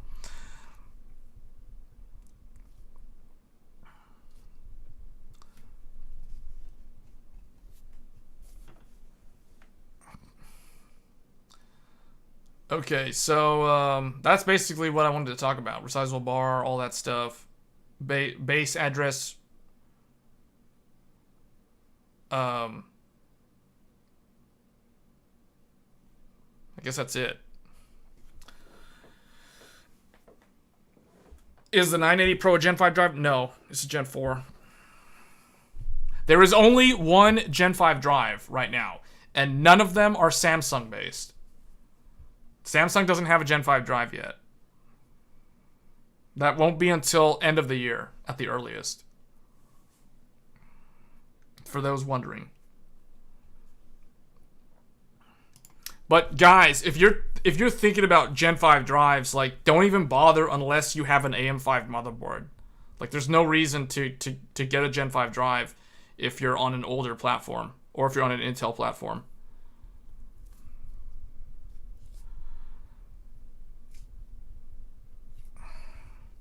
Like, realistically, Intel won't properly support Gen 5 storage until Meteor Lake.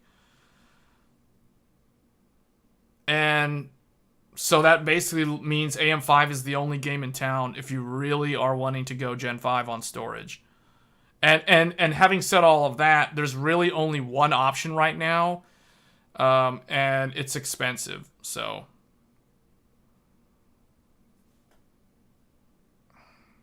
Western Digital selling off their black SN770 1TB at $60.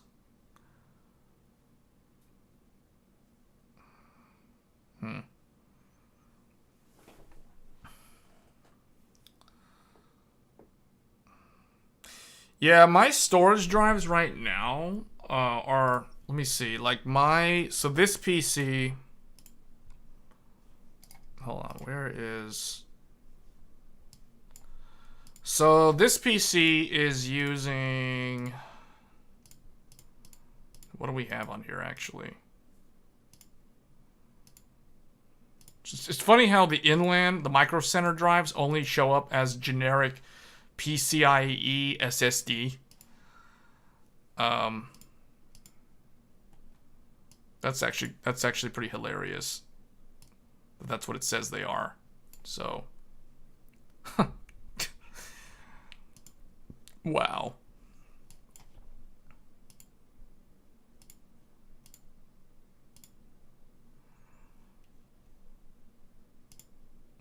So, like, here is, hold on. Here's my task manager, so those who want to see. So this is the streaming computer. So you can see, we're not playing a game, we're just streaming to YouTube at 1080p 60, downscaling from 4K. And you can see right here, this is a standard AMD, gotta use my props, Ryzen 9 7950X. So you can see this is a 32-thread processor. So when you're not gaming, you totally don't need 16 cores to stream to YouTube at full 1080p 60. And that's because the graphics card is doing most of the heavy lifting. So if we look here, you guys can notice here, video codec 1. This is the AMD Radeon RX 7900 XTX. This is doing the video encoding for the stream. So this is you doing the majority of the heavy lifting. And the other thing too is this GPU has dual encoders, just like the RTX 4090. So video codec 0 isn't doing anything right now, and video codec 1 is going about 43% utilization to do the stream. The reason why I wanted to go in here was to look at the drives. So, because everyone started talking about their drives. So this is a Toshiba physical spindle magnetic hard drive. Old school hard drive. You can see the capacity, 9.1. This is a 10 terabyte hard drive. And it's labeled as disk 0. So this is where, like, I archive a lot of the stream footage and the YouTube videos and all that stuff. After I make them, I save them here. So it fills up the drive, you know, over time, right? So you need a big drive. So you can see type, HDD, system disk, no, page file, no. So it's basically doing nothing right now. And then this one is disk 1. This is the F drive, Samsung SSD 860 QVO 2 terabyte. This is a SATA 2.5-inch drive connected to one of the SATA cables.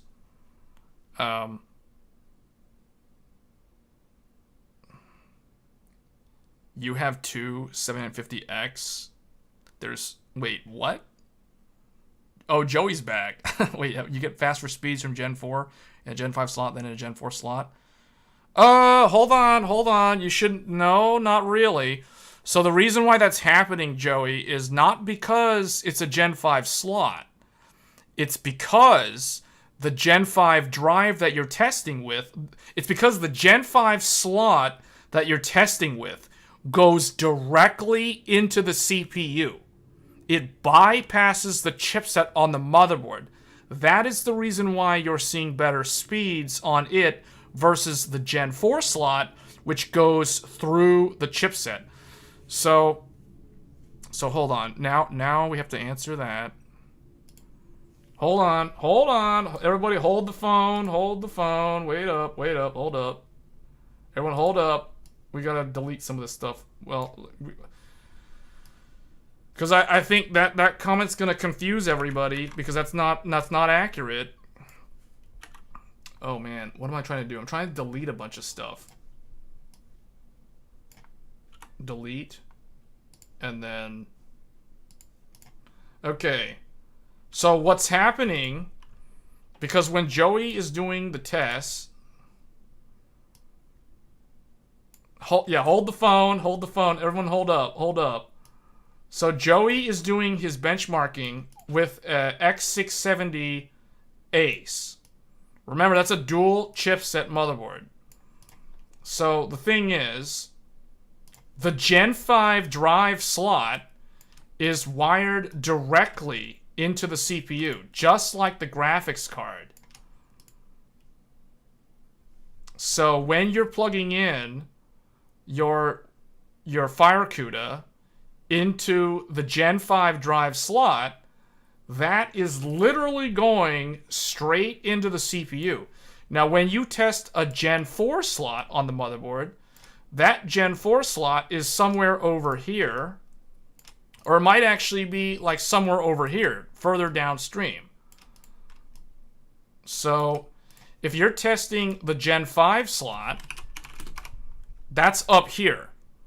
That's going to have like the lowest latency. So it's going to result in the best benchmark results. If you're testing the one here, it's going to be very similar, but it's not going to be as fast because it's slower. What I would be interested to see is if you can test if you have a Gen 4 slot that's further down, like on the second chipset, what happens when you test that one? Like this one is going to be the fastest one. This one would probably be almost the same as this one. I would assume that these two would be very similar because like this one has to go through the two chipsets, but at the end of the day, I think that you tested a Gen 4 slot to the CPU also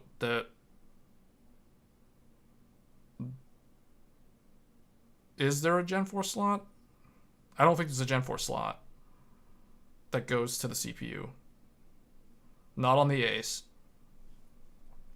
The Ace has an open Gen 5 lane, which is shared with a 20 gig USB port. There is no Gen 4 slot. Same speed through either chipset on AMD. Yeah, that's what I'm saying. So what I'm saying is you won't see a difference when testing these two, but you might see a slight improvement with this one, not because it's Gen 5, but because it's bypassing the chipset. There's no latency going through the chipset. Same speed through either chipset. That was on Z790. Z790 has a single Gen 4 slot that goes into the CPU. So wait, what are we saying? You used both? I know, but you're saying Z790. So Z7, this one right here is AM5.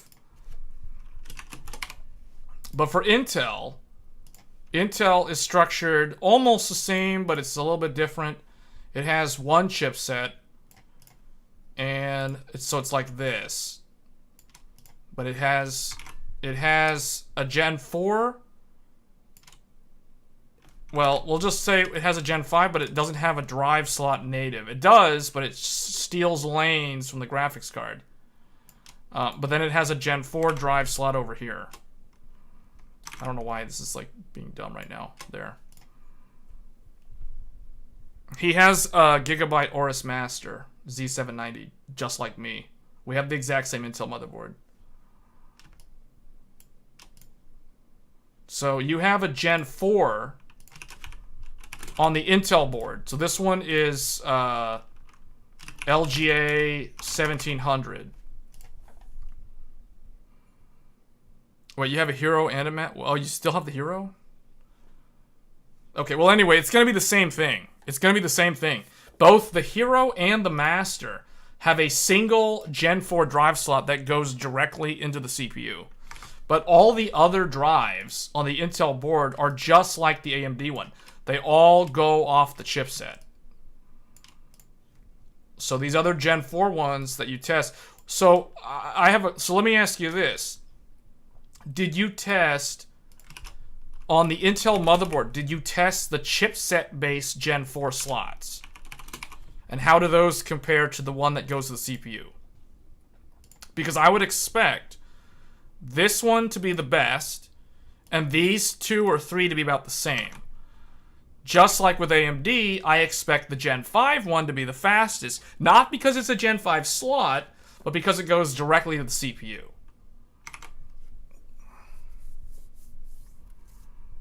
So these are the chipset. So this one is B650, B650.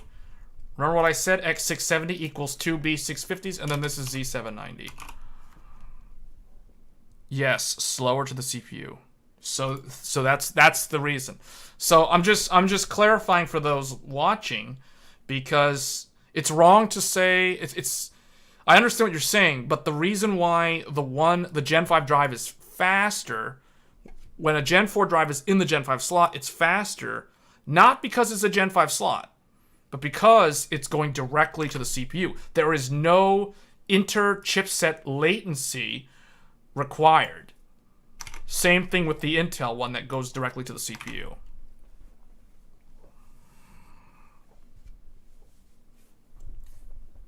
So yeah, I have the exact same motherboard. So mine, I'm using this one. So my Windows boot drive for the, here comes the prop, 13900K is on the CPU connected Gen 4 slot. When I did my PC build video, I even show the NVMe drive getting installed in this very slot.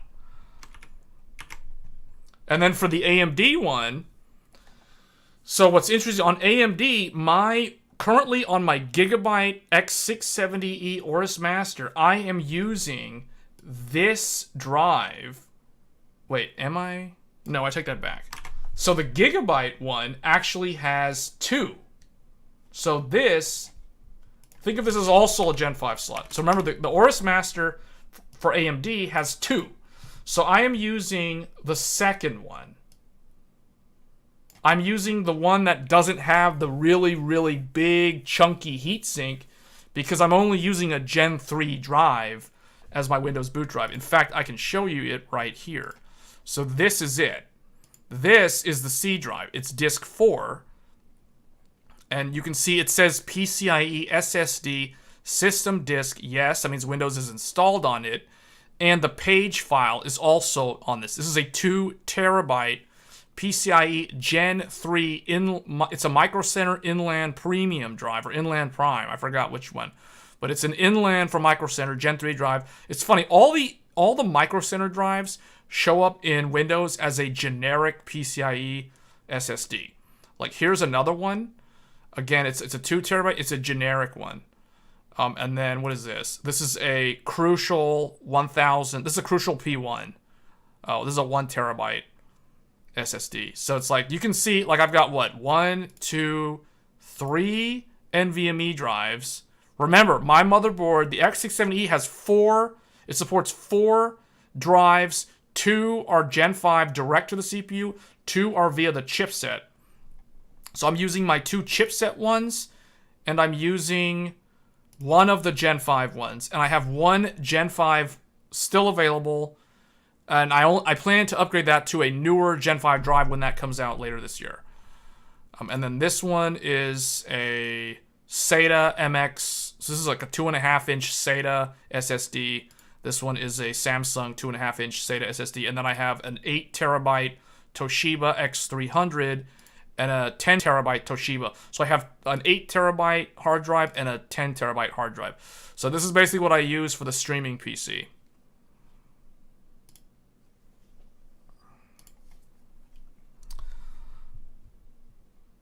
Went to the CPU and the Gen 5 runs 300 megabytes faster. Okay, so, well, that's interesting. So that means that either AMD's got better I/O than Intel, or what it could also mean is that the retimers for Gen 5 are helping the signal integrity across that bus improve the latency for the data transfer for that Gen 4 drive. So, but that's a very interesting point that you bring up. But it could also just be that the Intel CPU, well, the AMD CPU has faster I/O when it's going directly across the PCIe bus. Because the other thing, too, that's a little bit different, what I'm really curious to see from your test results, how does a chipset Gen 4 drive on Intel compare to a chipset Gen 4 drive on AMD, meaning the primary AMD chipset versus the secondary AMD chipset? That's what I'm really curious to know. Because the other thing, too, that we haven't talked much about is the fact that for AMD, everything is done via PCIe Gen 4 signaling, meaning all the communication across the chipset and the bus to the CPU is all done via the PCI Express Gen 4 signaling protocol. Now, that is different from Intel because Intel is using their proprietary DMI protocol to talk to the chipset, which means there is some kind of translation layer happening because in the chipset, Intel is doing Gen 4 signaling through the chipset from the peripheral, in this case an M.2, talking to the chipset is going over PCI Gen 4. But then when it goes to the CPU, it has to be transacted using Intel's proprietary DMI protocol. So it would be interesting to see how that looks. Asus Hero runs Gen 4 slot to the CPU, and I'll include the included NV. Well, yeah, any PCIe card is going to go straight to the CPU because that's going in one of these. But I'm curious about the ones that are connected to the chipset and how those compare to the AMD ones that connect to the chipset, either the primary chipset or the secondary chipset. That will be interesting to see. To see if the DMI protocol causes some slight latency penalty or performance boost. That would be an interesting test to see. How many Gen 5 lanes does 13900K have? For storage, 0. The Asus Hero runs Gen 4 slot to the CPU. So okay, if you're talking Hades, if you're asking Gen 5 lanes total in general, 16. But they all go to the GPU slot. The only way to run Gen 5 drives off of an Intel motherboard, aka Z790, is to steal lanes from the graphics card slot. We've talked about this many, many times. I've done at least 3 or 4 live streams talking about that. Going all the way back to the Gen 13 or the 13th gen launch. The Asus, okay, NVMe, what is this? NVMe 2.0 protocol supported? What is that?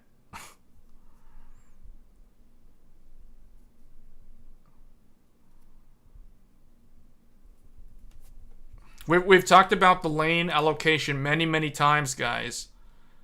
So AMD has dedicated lanes for storage for Gen 5. AM5 has 24 lanes of Gen 5. Memorize that number. So that means 16 for GPU, 4 for storage, and then 4 for general use. This is X670E and B650E. Both motherboards have this. And this is direct CPU lanes. I'm not talking about chipset lanes because all of the CPU lanes on these motherboards are Gen 5 lanes. Full 24 lanes of Gen 5. 16 GPU, 4 for storage, and then 4 more. When I say general use, this means that AMD has left it up to the motherboard manufacturer to determine what they want to connect to those last 4 lanes. Most of them will give you a second Gen 5 drive, just like the Aorus Master that I'm using. Others will do some other stuff like Thunderbolt 4 USB 4 on the ASRock Taichi. Or they'll give you like an open slot of X4 of a PCIe lane like on the Ace. You can add more lanes with a chipset on a card in the PCIe slot. Yes, you can steal lanes from the GPU. Or just straight up use the GPU slot for drives. That was only on that one specific board. What are you talking about? One specific board. This is every board. This is literally every board. Intel needs to step up their PCIe count. Okay, we'll do the Intel one real quick. So, Z790. Well, actually, Z690 and Z790, both. the Alder Lake one and the Raptor Lake one support for CPU lanes. I'm talking only CPU lanes, not chipset lanes. CPU lanes, 16 lanes of Gen 5, 16 for GPU. That's it. That's it. And then you get 4 lanes of Gen 4 for storage. That's what you get on the Intel motherboards. Now, the difference between Z690 and Z790 is Z790 will steal.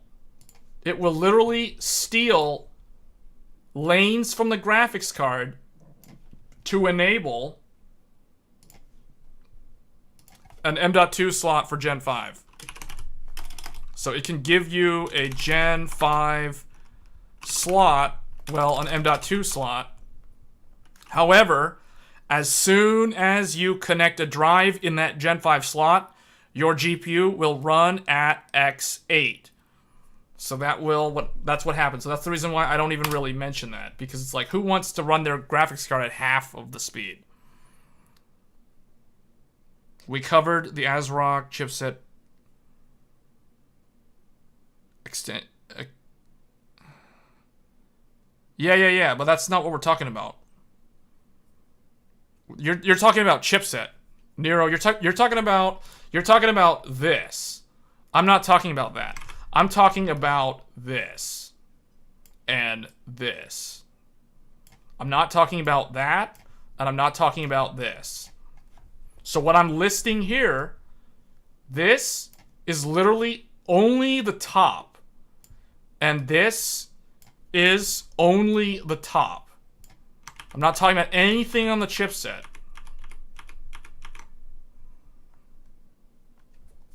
Oh, you're responding to Nisco saying you could add more with a chipset card. Yeah, I think Nisco's talking about a bifurcated PCIe slot for NVMe drives. Yeah, you can do that. I mean, some motherboards, like the Ace, like the Meg Ace from MSI, that includes an expander card for 2 more drives, and the Asus one has that too. So yeah. Yeah, you can do that. So that can turn your 16-lane Gen 5 slot on a Z690 or Z790 into a Gen 5 capable, M.2 drive slot. So for multiple NVMe drives that can all do Gen 5. So yeah, you can do that. Don't expect to run a actual graphics card in there anymore, though. If you do that, you're gonna be running it in like the bottom slot that's only like X4 through the. So it's like, if you want to do that, you can. So what that would do is if you add the card into your Gen 5 X16, so now it's like, okay, you have a bunch of NVMe drives connected here, so it's like now your GPU has to connect like down here. So now your GPU is only running at like X4 at best, and it's going through the chipset. So it's like, oh, that sounds really, really enthusiast grade right there, doesn't it? So, but yeah, I get what you're saying. Yeah, you can do that.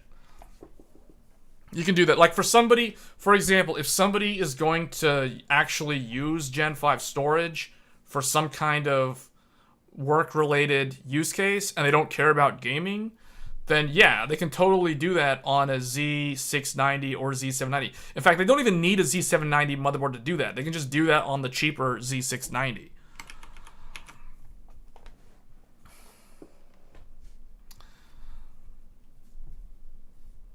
It's not half the speed. It's... Wait, hold on.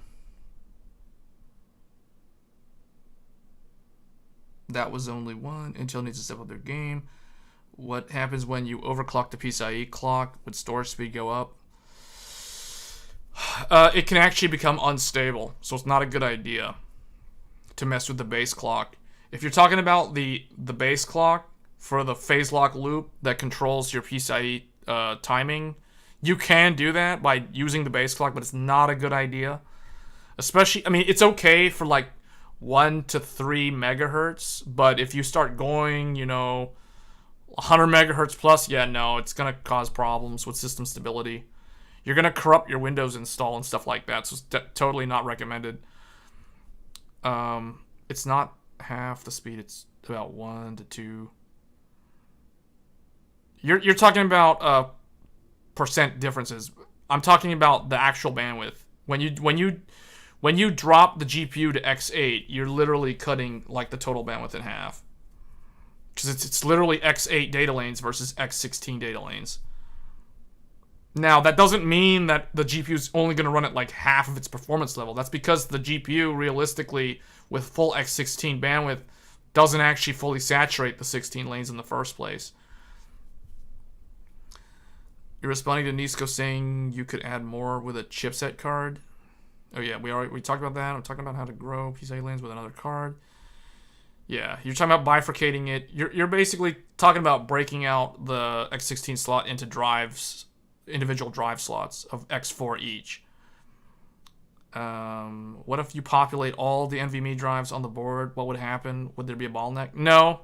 I mean, guys, I just showed you my task manager. I currently have 3 NVMe drives installed. I only have 1 available. One right now, my Windows drive is going. So here is my Windows drive. My Windows drive is connected right here. I have a storage NVMe here, and I have another one down here currently. And I have another one that's open, available for storage, but I'm not using it. So just to kind of illustrate this, what this looks like on my motherboard, I'll just show you the picture of the motherboard. Where is it?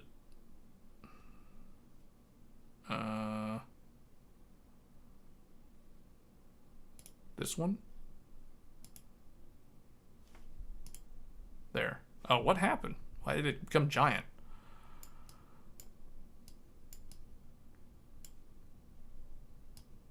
So, right here, here's the Aorus Master that I use. So this is the process. This is the motherboard that we're literally streaming off of right now.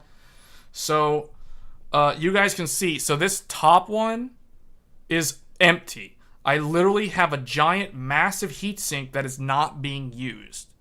So that's empty.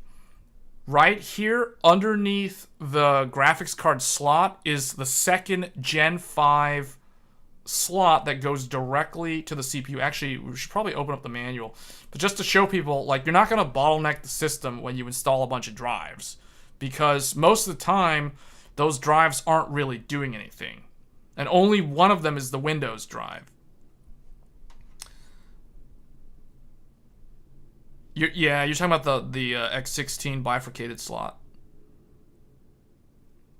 Well, Joey, it depends on the game. It depends on the game. So some games suffer a lot more performance loss when you cut. The best example I can give you is Horizon Zero Dawn. Horizon Zero Dawn really, really likes PCI bandwidth.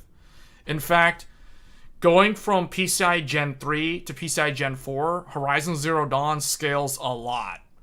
So there are always going to be like scenarios where it's not a good idea, if at all possible, you should try to avoid running your GPU at X8. External GPUs are a good example. External graphics cards in an enclosure connected via Thunderbolt, those run at PCIe Express X4.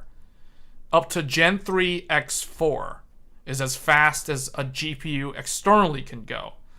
So, and we all know that a external GPU doesn't perform anywhere near as good as a GPU that's connected into a full X16 slot.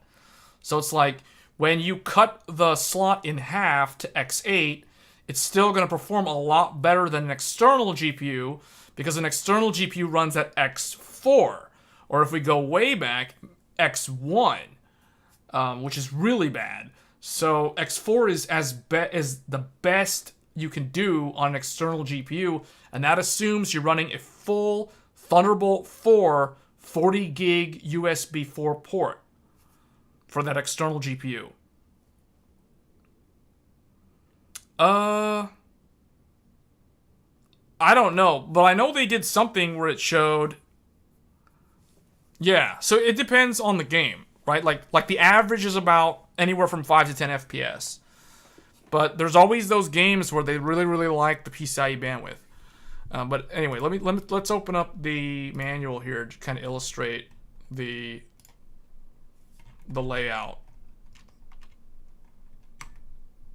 So you guys can see right here. So this top one on my motherboard is completely empty. There's nothing connected to this. It's literally, there's a massive giant heatsink waiting for a future Gen 5 drive, just sitting there doing nothing. My Windows boot drive is installed in this one, M.2_CPU. So it's a Gen 5 drive slot that goes directly to the CPU. And then I have M2C SB. SB means South Bridge. That means chipset. And then M2D SB. So my newest M.2 drive is going down here at the bottom. And then my other one is here. So it's like, I think this is my Crucial P1 is here. And then this one is that cheap Micro Center one from Black Friday. It was like a 2 terabyte inland for, I think I paid like $70 on Black Friday for a 2 terabyte NVMe drive, PCI Gen 3. So it's like, you can't really complain about that. But that's connected to the bottom chipset. So that one is down here, all the way down here on the 4.0 bus. So that one has to go up into the primary chipset and then go up into the CPU. So I've got one here. This is the Crucial. So I got like Steam games on this one. And this is the one where I use this as a caching drive for DaVinci Resolve. So all my like timeline edits and stuff is all being cached on here.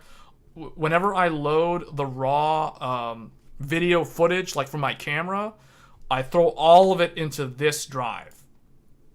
The cheapo drive that I bought from Micro Center. So, and then the Windows drive is installed right here on this one. It's a Gen 5 bus, but it's only a Gen 3 drive. And then in the future, I hope to add a real Gen 5 drive right here. So, love opening the stream and seeing a beautiful block diagram. Yeah.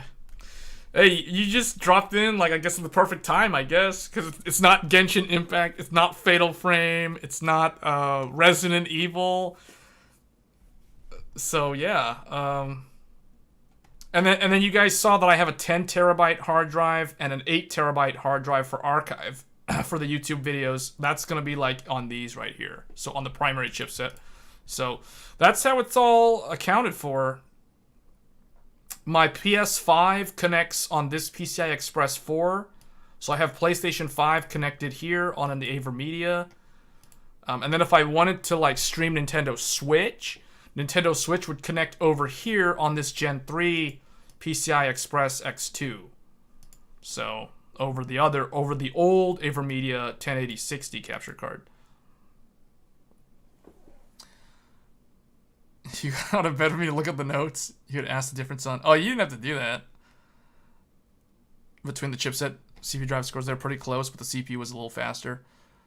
Yeah. I mean, and that's kind of what I expect, right? So basically, it means that the latency, regardless of whether we're talking AMD or Intel, you always want, ideally... So I guess this is good. This is a good lesson for anybody watching the stream that is thinking about upgrading from an older PC to a newer one, or they're just thinking about how they can optimize their existing build.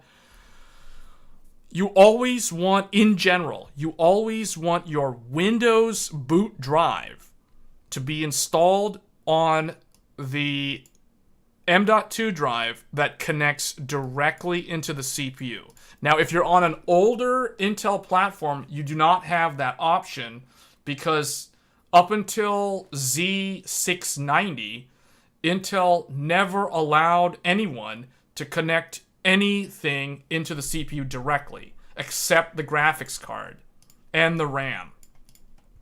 Intel will not allow any USB, any like onboard audio, or any drives, storage drives, to connect directly into their CPU.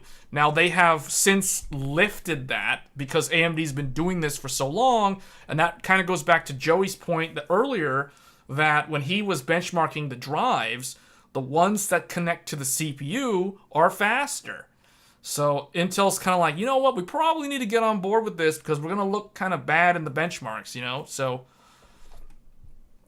they have kind of reversed their status on that over the years. So for instance, if we look at let's look at a Intel Z690 Aorus Master. So let's look at this. So this is the one that was meant to go with Alder Lake Intel 12th Gen. Let's look and see if Intel allows you to connect a drive or anything to the chipset. I think they do. Okay, so here we go. Here's the Intel LGA 1700, and there you go. So on this motherboard, the CPU allows a single Gen 4 drive to connect to the CPU.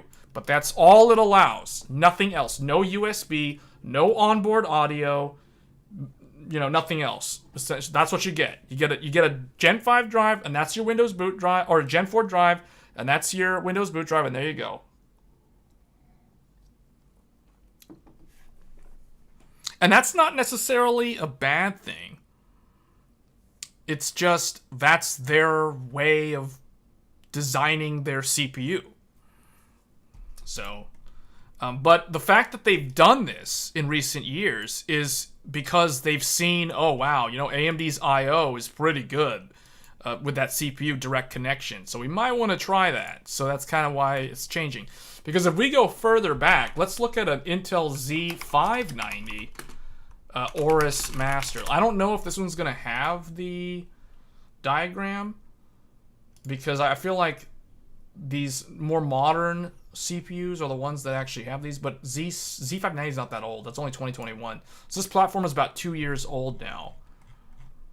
Okay, so they do have it. So yeah. So this one allows a single drive going into the CPU. So what I want to see is like a Z490. I want to get further back and see if we get to the point where Intel doesn't actually have any drives going into the CPU. Hopefully this has the block diagram. Okay, so here's what I wanted to show. So you guys can see right here, notice how on the old Z490, so this is the motherboard that is designed to go with the Intel 10th Gen Comet Lake processors. So think i7 10700K, i9 10900K, i5 10600K. Those CPUs were designed, or I guess I should say, this motherboard was designed for the 10th gen. And look at this. The CPU's there. It exists. PCI Gen 3 and RAM, and that's all that connects to the CPU. Everything else, including your onboard audio DAC, connects to the chipset. All your SATA, all your, I don't even know why this says CPU, because it's actually not going to the CPU. And then you have USB, USB, and all your peripheral expansion for Thunderbolt, all that stuff is going over PCI Express 3.0 and DMI 3.0 uplink, and that's what you get. So it looks like they changed with Rocket Lake.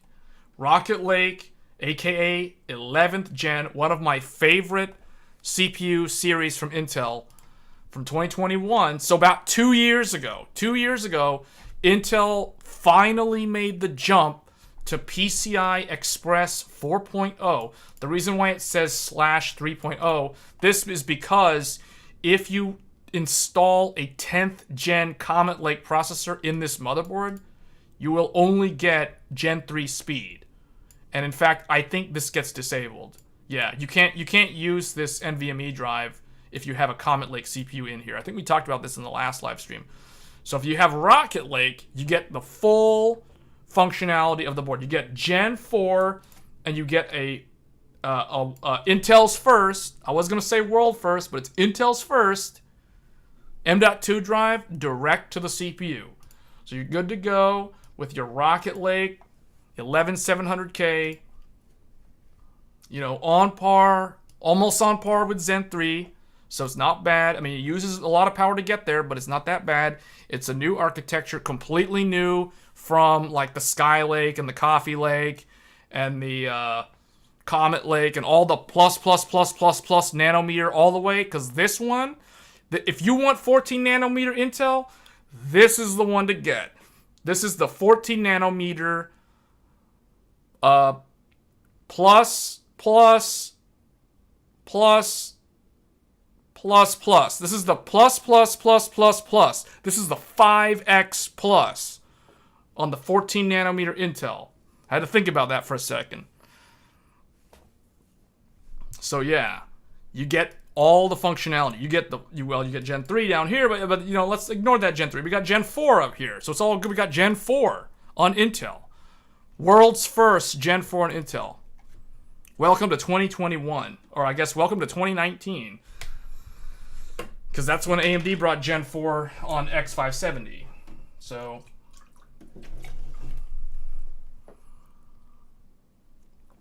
any way to tell with motherboards like Asus that don't share the block diagram? You have to. There is. So with Asus, the only way is to either have somebody like me draw it for you, or you have to like literally picture it in your mind. With Asus, you have to like have a very good imagination. Like I don't know how else to put it, man.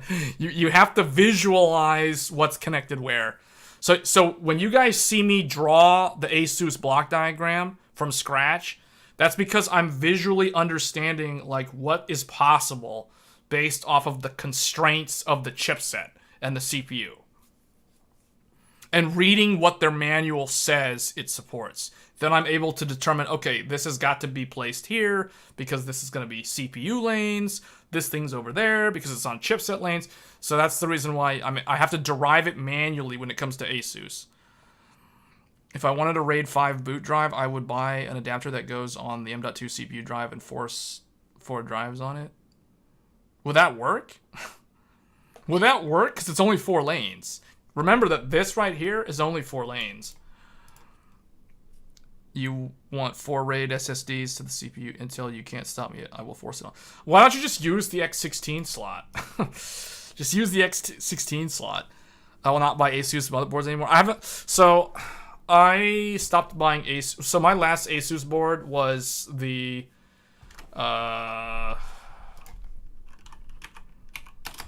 X570 Crosshair 8 Hero Wi-Fi.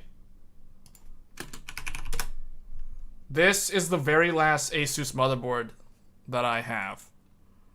So I got this in the summer of 2019 to go with the Zen 2 based Ryzen 7 3800X. So this was my upgrade to PCI Gen 4.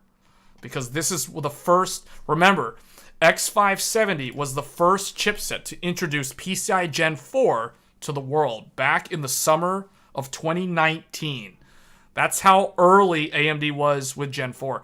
Intel, I just showed you guys, Intel's first Gen 4 was Z590 on 11th Gen in the year 2021, in the midst of the dark times.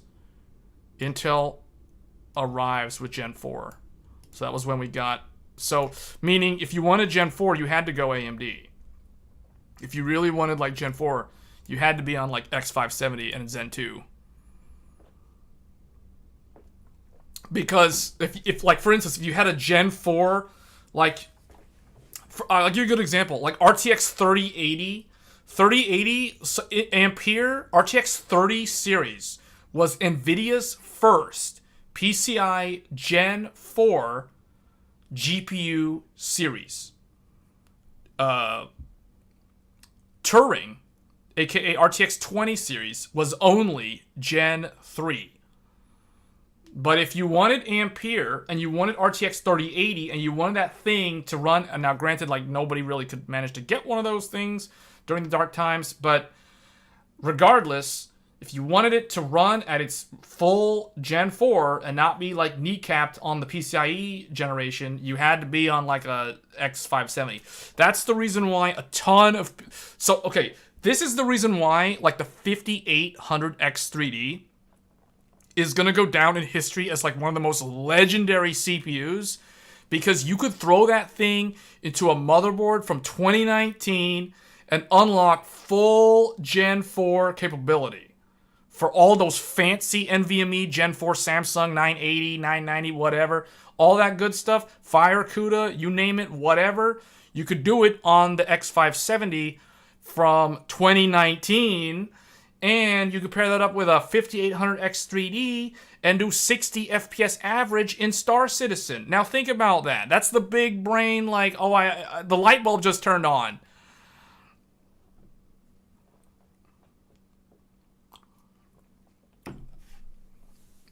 Meanwhile, people who were stuck on like Comet Lake or, you know, something older, Skylake or whatever, they're stuck bottlenecking the graphics card at PCI Gen 3.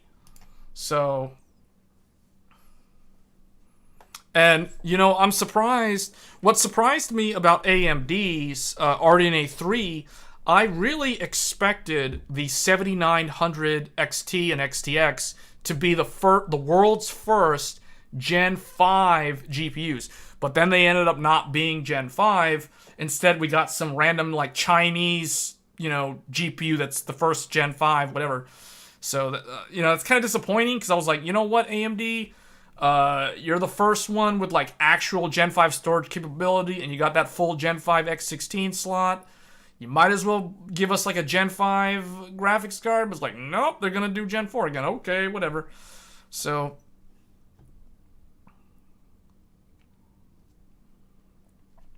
You stopped using Asus boards when you got the first Gigabyte, the mighty Z390. It had the best VRMs of that generation. Yeah, it did. But the thing is, the VRMs today are so overbuilt. I don't even bother to look at them. I personally, when it comes to VRM, I just kind of look at like which ones have the really, really good heat sinks. Like, I'm more about like, are they adequately cooled? Do they have good surface area on those fin arrays? If they are, then I'm good. I don't really care. So it's like, especially on the AMD stuff, because the AMD stuff doesn't really pull that much power anymore. So, now, I mean, the AM5 stuff can use quite a bit of power. At least the Ryzen 9, the dual CCDs can. But, you know, like a 7800X3D, you know, give me one of these. Give me a 7800X3D and like this, the X670E Aorus Master, and I'm good. Like, that's like an ultimate gaming rig right there. It literally says a new era is coming, the daybreak hour. You know, whatever that actually means, I don't really know, but it sounds cool. So that's marketing for you. You know, the Intel whole PC on PCIe, the NUC. What would happen if you plug it into the X16 motherboard on motherboard action?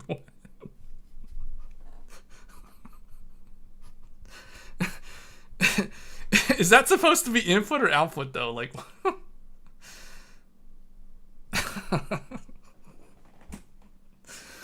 I don't know.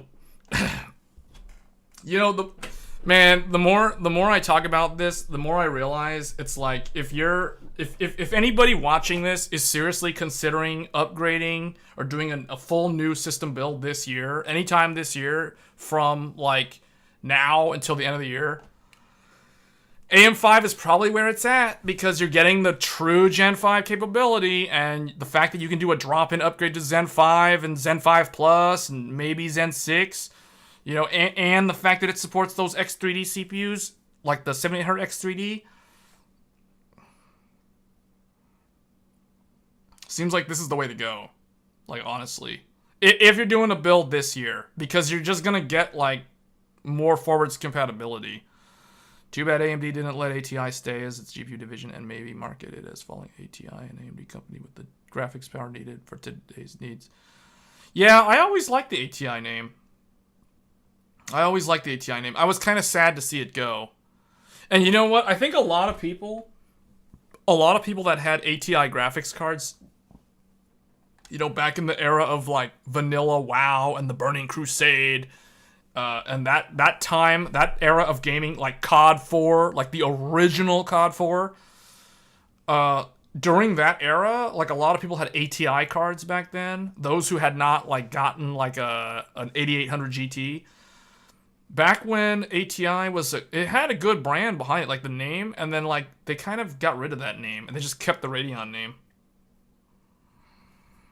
Yeah, but the thing is, what I was gonna say with that was, a lot of people refuse to stop calling it ATI. Like, even I myself kept calling Radeon ATI. Like, even in like 2012, I was still calling it like the ATI Radeon HD. Instead of saying AMD Radeon HD 7970, I would be like ATI Radeon 7970. I think a lot of people did that, and it just kind of confused the market. But, you know, over time, it doesn't matter, because like acquired companies at some point, just their name has to go away. That's just how it is, right? Because the name doesn't exist anymore. It's not publicly traded anymore, so there's no stock, etc., all that stuff. So it slowly just dies slow death. John Paul's on AM5 now, getting the 7950X3D. Almost. How are you getting one of those? Because those things, as far as I understand, like they're constantly sold out everywhere. Yeah, it's good. It's a good CPU. Honestly, like all those early reviewers, like they did too many hot takes with that CPU. I'm telling you right now, like this CPU, just install the chipset driver, leave it on auto. You don't have to do anything, because like when I was testing the games on the 7950X3D, I would bring up the Xbox Game Bar to see if it knew that the game was on the whitelist, and so far every game that I tested was considered like Vcache enabled. And then like when I would fire up like DaVinci Resolve would show up where it was not, meaning it would default it to frequency cores, or it didn't really care. So I had the option to say, remember, this is a game for DaVinci Resolve, but I'm not going to do that because it's not a game. So in my mind, it seems like so far from my own testing, it seems like it's working pretty good. Like the chipset's doing what it's doing, so I would just leave it on auto. A lot of people were leaving messages on my video on the 3D saying, hey, should I use Process Lasso to manually tune it or manually assign the cores? And my response is like, literally, life is too short. Don't think about it. Just leave it on auto. It knows what it's doing, and it's all good. So I don't use any manual Process Lasso nonsense. It's like, it works good. I don't have any problems. People are overthinking things. It's not that complicated. Install the chipset driver. It's done. I have a video on how to do all of these things. So it's like, don't overthink about it and just go with the flow. That's my approach. It's like, guys, come on, don't. It's not rocket science here. We're not talking about quantum physics. It's just a PC.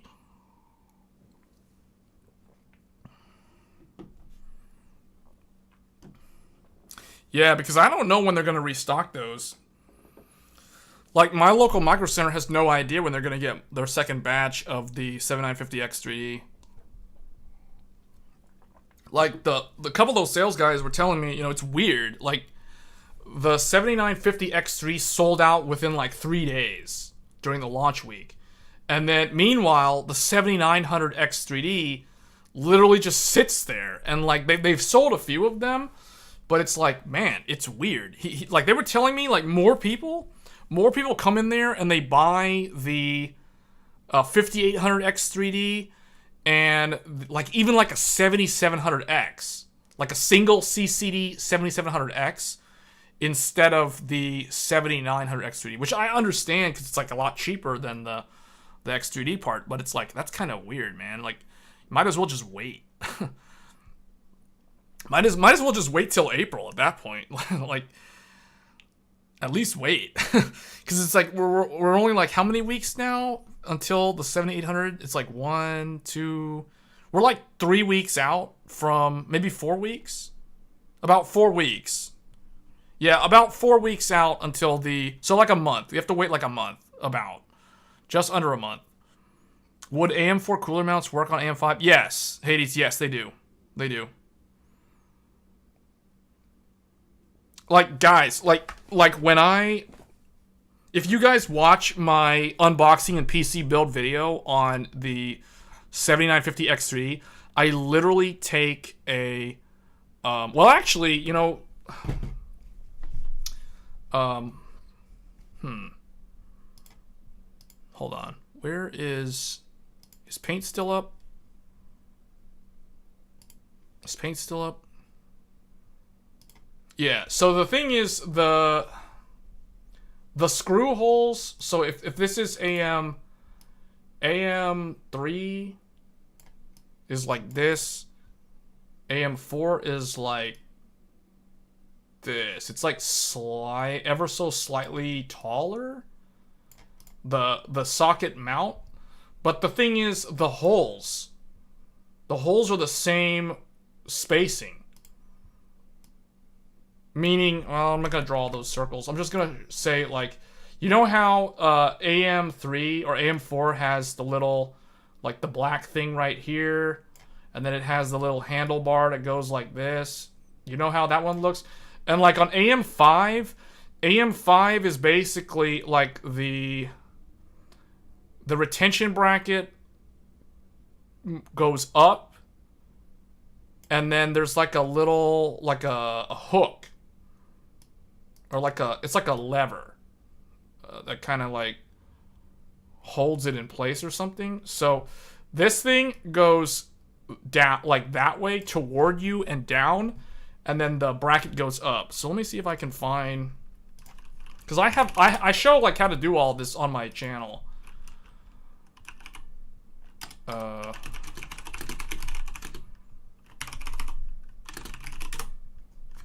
me see. Yeah, so I actually have, like, all the info on here. Do I have the... Okay, so, yeah. So I have... When I did the 7700X AM5 upgrade build, so this video is showcasing upgrading from an older AM4 system. So if you have, like, for instance, a Ryzen 1st gen, 2nd gen, 3rd gen, whatever... You know, we do the unboxing of the processor. I do like the overview of the Gigabyte Aorus Elite AX motherboard. So I talk about the VRM. I mean, I've covered all this. So it's like, where's the... Okay, how to install the CPU. So this is what I was trying to show earlier. So check this out. So this is looking at it where the RAM is at the bottom of the screen. So it has this little lever that goes like that. The retention socket goes up, or the retention latch or bracket goes up. And then you do not want to touch these pins. You don't want to drop anything on those pins. There's literally 1,718 pins right here. And then there's that little arrow that goes to the northwest. So remember, we're looking at the motherboard from the side. So what's different between AM5 and AM4 is AM5, the CPU's face looks like straight up. Whereas AM4, the CPU is turned at a 90-degree angle to the right. So you can see like the socket is like that. You have a 7700X at the moment as a holdover. That's exactly what I did. That's exactly what I did.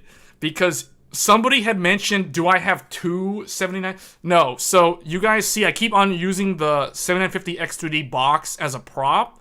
So what you guys are probably wondering, like, oh, there's a CPU in there. Is that a 7950X3D?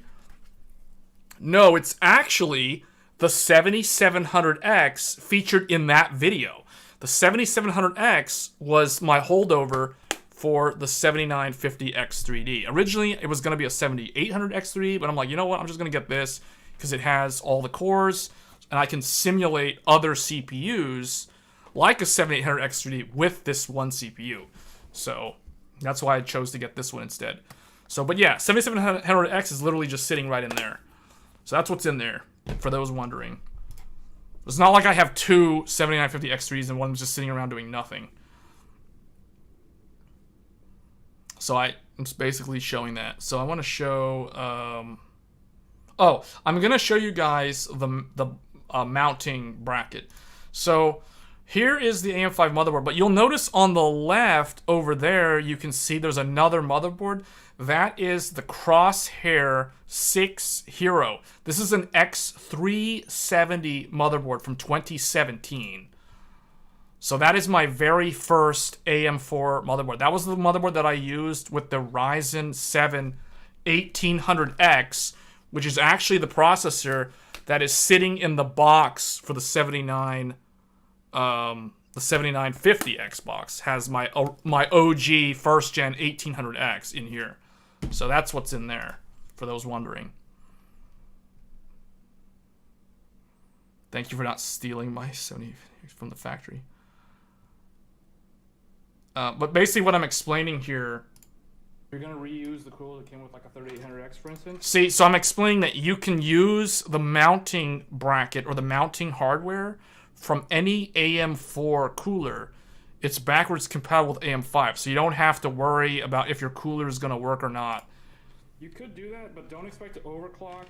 So basically what I'm doing is I'm taking the Noctua AM4 mounting hardware. I'm taking it off of the old AM4 motherboard because I'm going to put it on this one. I think that's what I end up doing here. I'm trying to remember, like, what did I do? Yeah, so I take off the stock ones. I put the Noctua cooler stuff on here.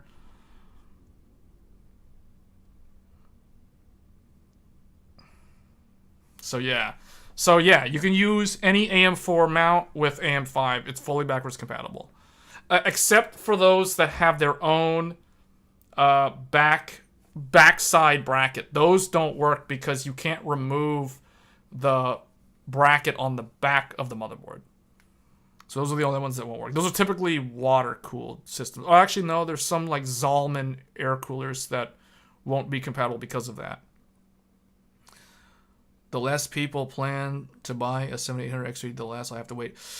You're going to be competing with a lot of people, Nisco, because I have a feeling, like, if the 7950X3D, as much as the reviews were kind of, like, either really, really positive or lukewarm at best, the fact that this CPU literally sold out in, like, the first 3 days everywhere kind of proves that there's a big demand for these Vcache CPUs. So, and I can only imagine that the 7800X3 is going to be the most sought-after CPU when it launches. So, you're going to be competing with a lot of other people looking for that CPU. Especially, like, the Star Citizen crowd and anybody that plays MMOs. The MMO crowd is going to be looking for that CPU like crazy. Because anyone that plays, like, Black Desert, any random Korean MMOs, you know, like, what is that one game, Lost Ark, WoW. Well, WoW doesn't really matter because it's super old, but Final Fantasy XIV, all those games, like the 3D Vcache, is going to run those games so good. Did you know the Chromax version of the D15 has a lower TDP? Really? I didn't know that. So the Chromax is what I'm using with the 7950X. So I'm just kind of showing how it looks here when you have it all connected.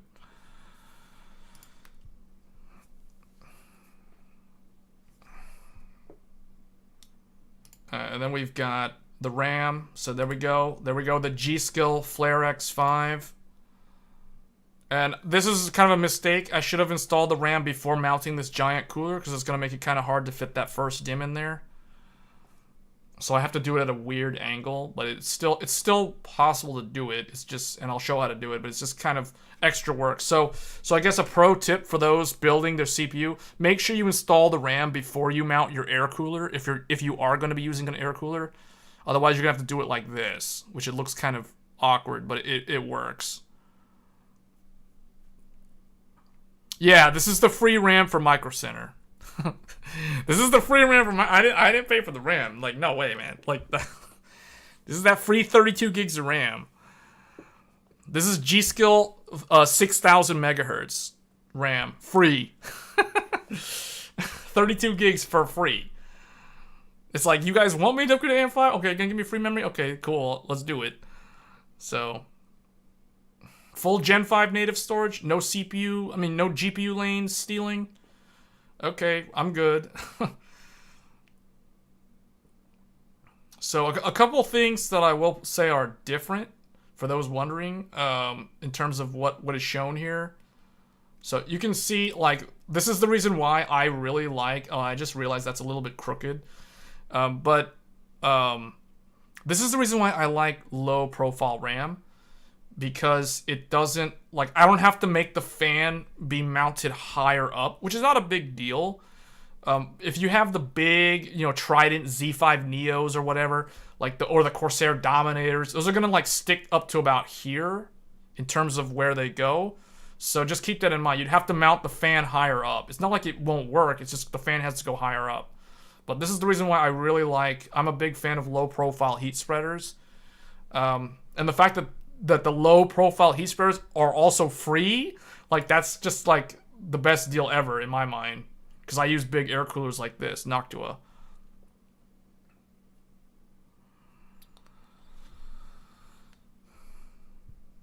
PCI 4x4 2TB NVMe 2 M.2 is working wonderfully on the X670 board. RAM prices for DDR5 drop very fast. Yeah, they're going down. They're going down. Unless you want like really, really fast RAM. Really fast RAM is actually still really expensive, but it's like, if I care more about high density, like 64 gigs or 128 gigs. So in my mind, like high speed RAM, we're not really there yet. Even if we're talking Intel, because you're not gonna be running like 128 gigs of RAM at 7200 megahertz on Intel. It's just not gonna work.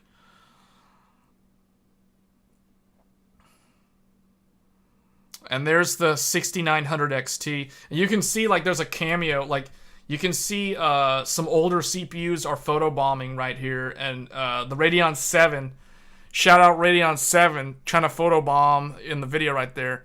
There's a Radeon 7, and there's my old Intel Core i7 4770K Haswell. And on top of it is my old Ivy Bridge Intel Core i5 3570K. So those are my really... And then actually, if you look right over there, there's the FX A350's aluminum box that it came in. Actually, you guys could see all of it. It was all in the beginning. Like, you can see all my old CPUs right here. The Phenom, you can't really see it, but there's a Phenom, like, down here in the corner. But there's Bulldozer right there on the bottom. It's funny, like, for these old CPUs, the Bulldozer... Well, this is actually not Bulldozer. This is Pile Driver. This is FX-A350. The FX-A350, at least, like, the first generation... This has the best packaging. This is an aluminum tin foil container. So it's like leave it to the FX-A350 to have the best, like, quality packaging compared to these other CPUs that were objectively better than it. So, just had to say that. Just had to point that out. Just because. Oh, we did get a sub. Now I need to check who that was, because I didn't see who that was. Let me log in. Let me check my alert here. So, I think it was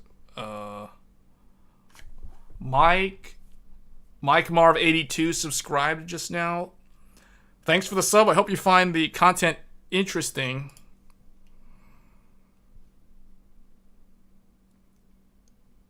What PC case is that? Hold on, we'll get there. We'll get there.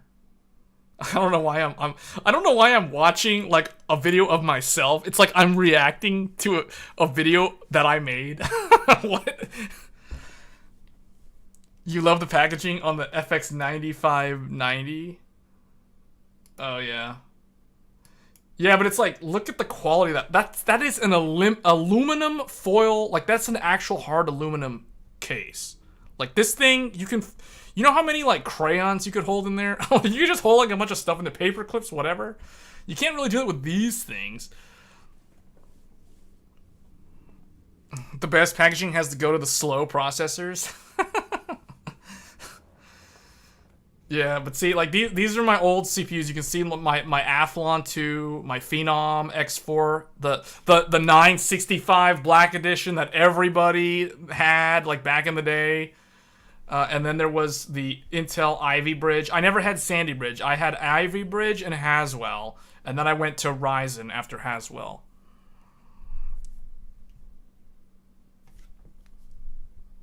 Excellent channel. Yeah.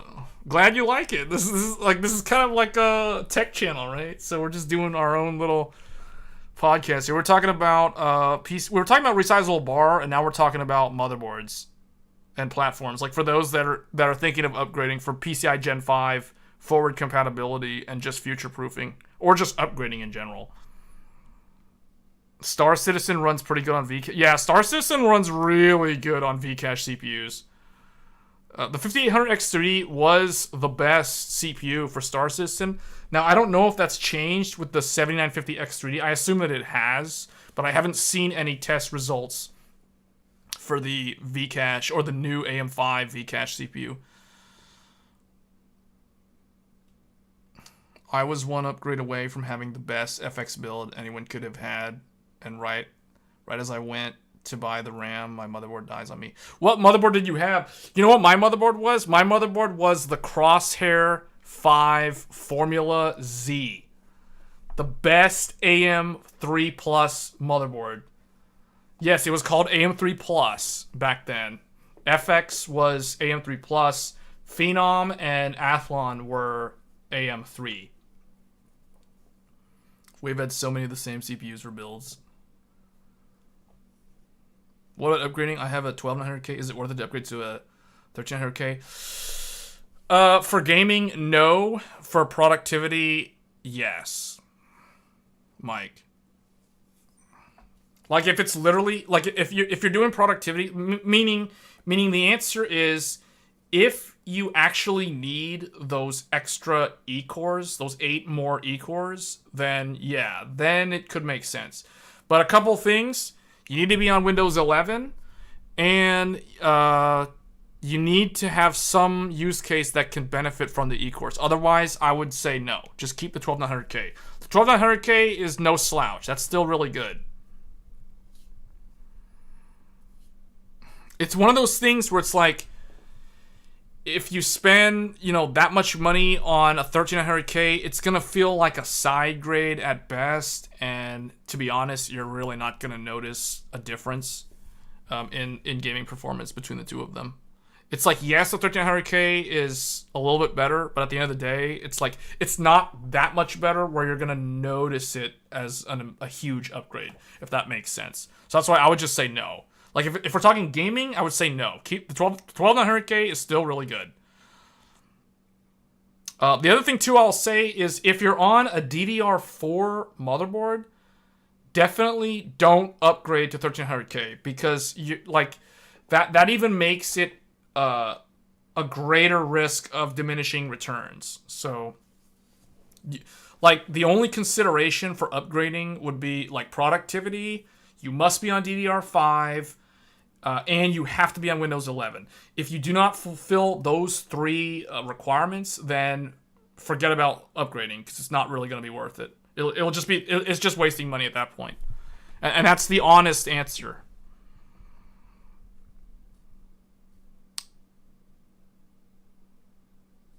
You switched from 7950X to 7950X3D.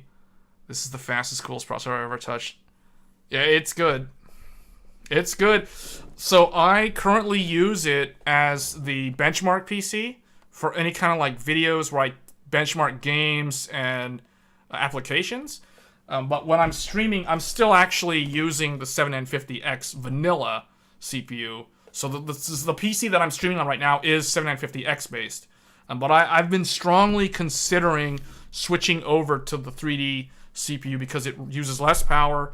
So while I do long streams like this, my room runs cooler in general using that CPU.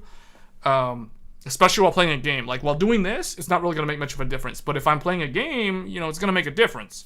So yeah, it's really efficient.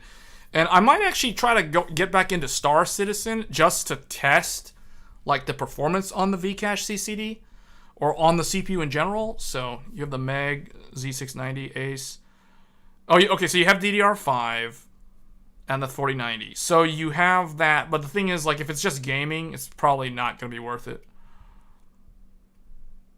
Why you go from that? Because it's better. I mean, okay, it's better for gaming. It's better for gaming, and it's less electricity. Do you feel your system is more snappier, or is it about the same? That's a good question for him. For me, I'll tell you my own personal experience using both CPUs. So in daily Windows usage, I don't really notice that much of a difference. But for gaming, yes, the 3D CPU is faster, and it uses less electricity. So, like, for instance, if I go and run a game that uses a lot of CPU overhead, like, for instance, like Final Fantasy 14, and if I go into Limsa Lominsa, or if I go outside Limsa Lominsa, and the game has to, like, load a bunch of NPCs and actual player characters and all that stuff, like, if I stick my hand behind the PC where the air's coming out the back, like, the 3D CPU is generating way less heat than the non-3D CPU. Like, it's noticeable to me. So we're talking like 30 watts, 30 to 50 watts. So it all adds up over time. It doesn't sound like a lot, but I mean, trust me, if you're gaming for a long time, if you play a lot of MMOs, if you play a lot of games where it's like CPU overhead, CPU bound scenarios are going to happen, it does make a difference. So I mean, that's my own personal take on the difference between the two of them. So anyway, I guess just to finish this here, someone had asked earlier about the case. So the case in this video is actually not the case that this PC is currently installed in anymore. This case was used just to film the video. So the actual computer is in a different case now. But this case is an old, I forget the model number, but this is actually an Antec case. It's an old school Antec. So if we go, like, you can see it, here, there it is. So you see down here, Antec? There's like an Asus DVD burner right there. So it's an old school Antec case. But it has USB 3 on the front right there. But you can see, like, the intake is down here. You can tell it's an older case because it has these things for, like, optical drives and stuff. Has a big side window, though. So I'm not using this case anymore for this PC. It was just used for filming. And then here are these two. These used to be my favorite. Actually, I kind of still like these monitors a lot. So these monitors are the Agon. So they're AOC 1440p, 144 hertz. 24-inch monitors, like 24-inch at 1440p is perfect for a triple display setup for surround because the monitors aren't super big. They're not like 27-inch monitors, so you can fit like 3 of them on the desk very easily. So very, very nice. They have kickstands, USB hubs, etc. Dual HDMI input, and DisplayPort. These are full FreeSync. These are FreeSync monitors, I should add. So very, very nice monitors. I've been using these since 2017. Probably one of my favorite set of monitors I've ever owned. So you can see, like, I'm just telling people, you know, this is when you first boot, it's going to say the TPM needs to be reset. So make sure, if you're just kind of a PSA, if you're using Windows BitLocker, make sure if you don't want to get locked out, make sure you have your encryption key when you're using this, because if you reset FTPM, you know, you're gonna need to use the encryption key to get back into Windows if you're running BitLocker. Otherwise, it'll be like as shown in the video. You literally just say yes, reset FTPM, so it generates a new key, and then it will then boot into Windows. So this is basically me talking about, like, memory training. I'm talking about the first post takes a while to do the training. And the thing is, this is not different from Intel. It's like 13900K on DDR5 does take a while to memory train as well. So it's not, I will say it is a little bit quicker, especially if we're talking like the older BIOSes, but the newer BIOS is faster. Like Agisa 1005 is coming out, and actually I think Agisa 1006 and 1007 are slated for, one of them is slated for April, and I guess the other one is like June, so we are going to get some Agisa updates. And I think the one slated for June is supposed to bring support for those new DDR5 memory capacities, you know, like the 24 gig memory DIMM and the so you can do like 48 gigabytes and 96 gigabytes of RAM. I think those are coming in like June for AM5. They were first available on Intel, and the reason why they came out to Intel first is because Intel is further along with their DDR5 memory controller, so it was easier to test on the Intel system.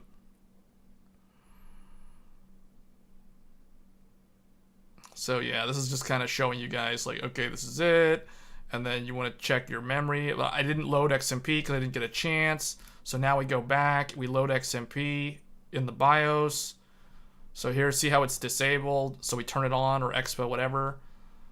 And then I just talk about like some stuff like context memory restore. This is the secret, where's that secret setting? So like this memory, this is the one, right? What am I doing? Why am I like jumping around? IO? No, where is it? Resizable BAR is there, but usually it's enabled by default now. There it is. So this is the thing, like if you turn this on, this makes it so that, assuming that your memory is stable, after the first boot and the training is done, if you turn on memory context restore, it will skip that memory training process on subsequent boots. So this is what, turning this on is what makes the AM5 platform boot similar to how like AM4 boots, in terms of like you turn it on and then like 4 seconds, then you hear the beep sound from the BIOS speaker, assuming you have one of those connected to the motherboard, and then it just goes from there.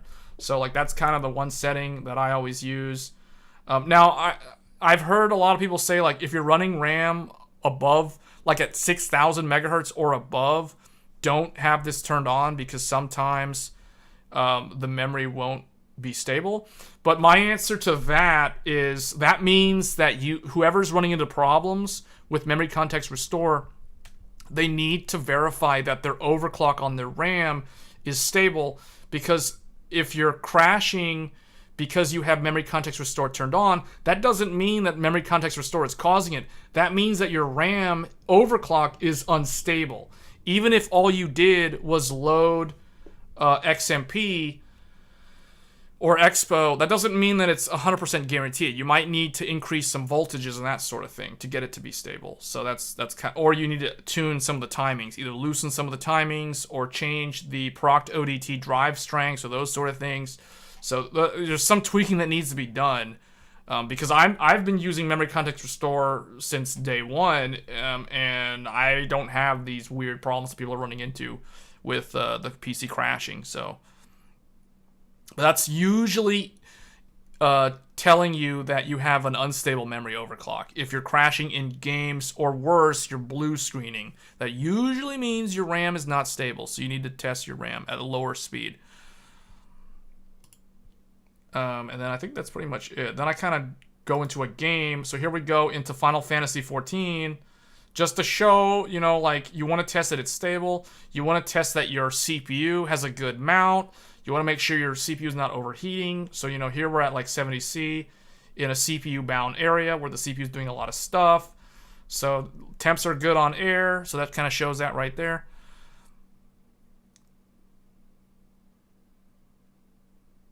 Yeah, you guys need, like, you gotta test stability.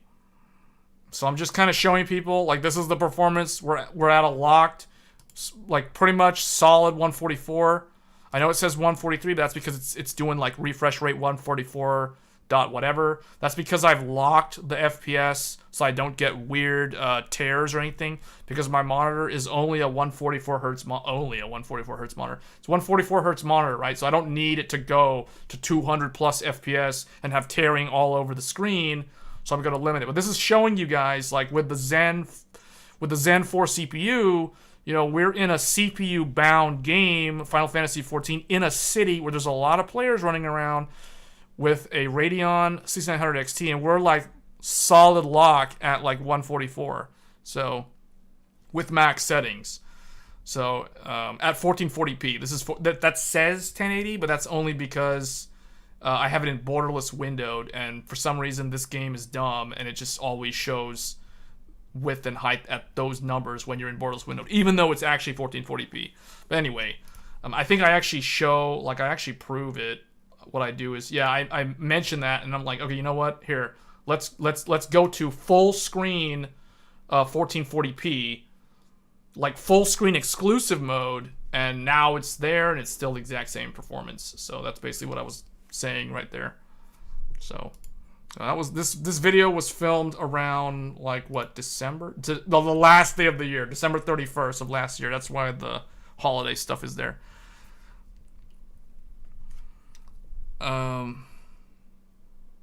Is incoming gladly. AMD is so hard on that ball. I will test super hard on that because I think the golden ratio is somewhere there. Yeah, I personally am running at 5600. I'm not even running at 6000. I'm running at the tuned. If you guys want to see, well, I'll just bring up Task Manager again, just to show.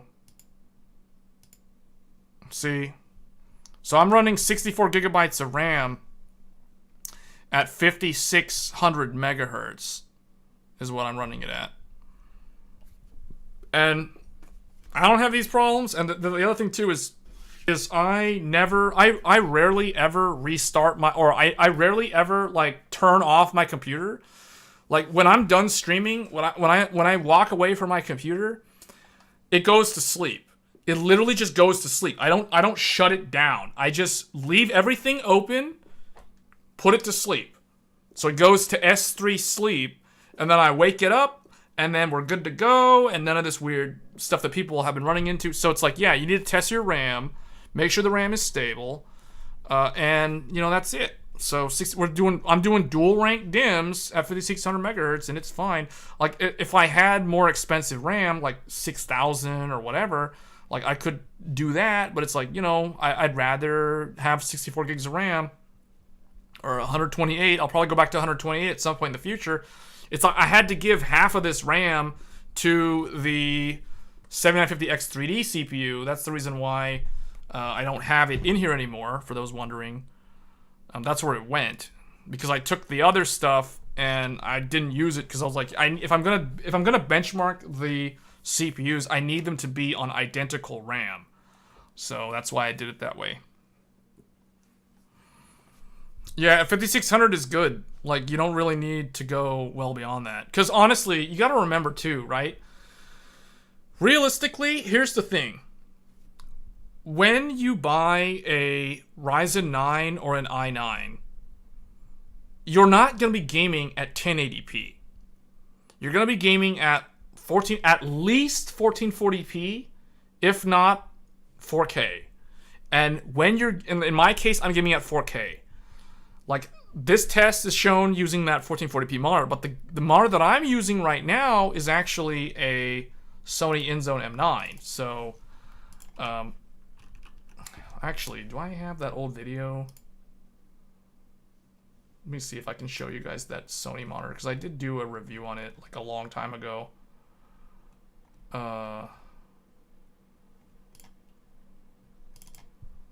So let me show you guys. So this is the monitor. Oh wait, I gotta change it back. It's on the wrong thing.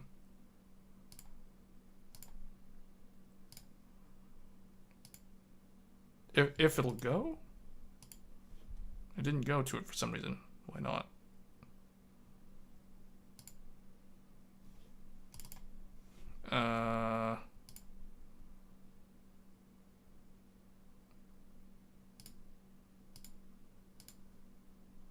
It's like stuck for some reason.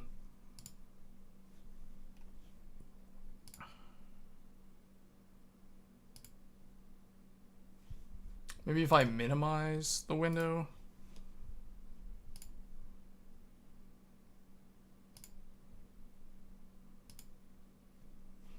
Huh. Doesn't want to show it for some reason. Anyway, I think it's because I had that video full screen. Why does it want to do it? Maybe I need to... Hold on. Maybe I need to close and reopen the browser. Close the browser, reopen it.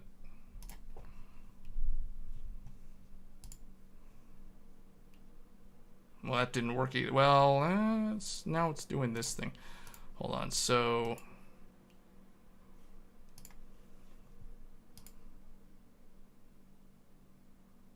No, it doesn't want to show it. Alright, well, OBS is messed up right now. I don't know what happened to OBS. But anyway,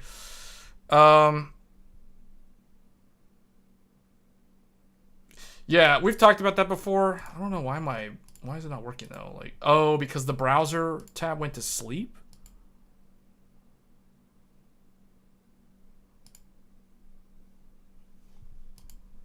How come that...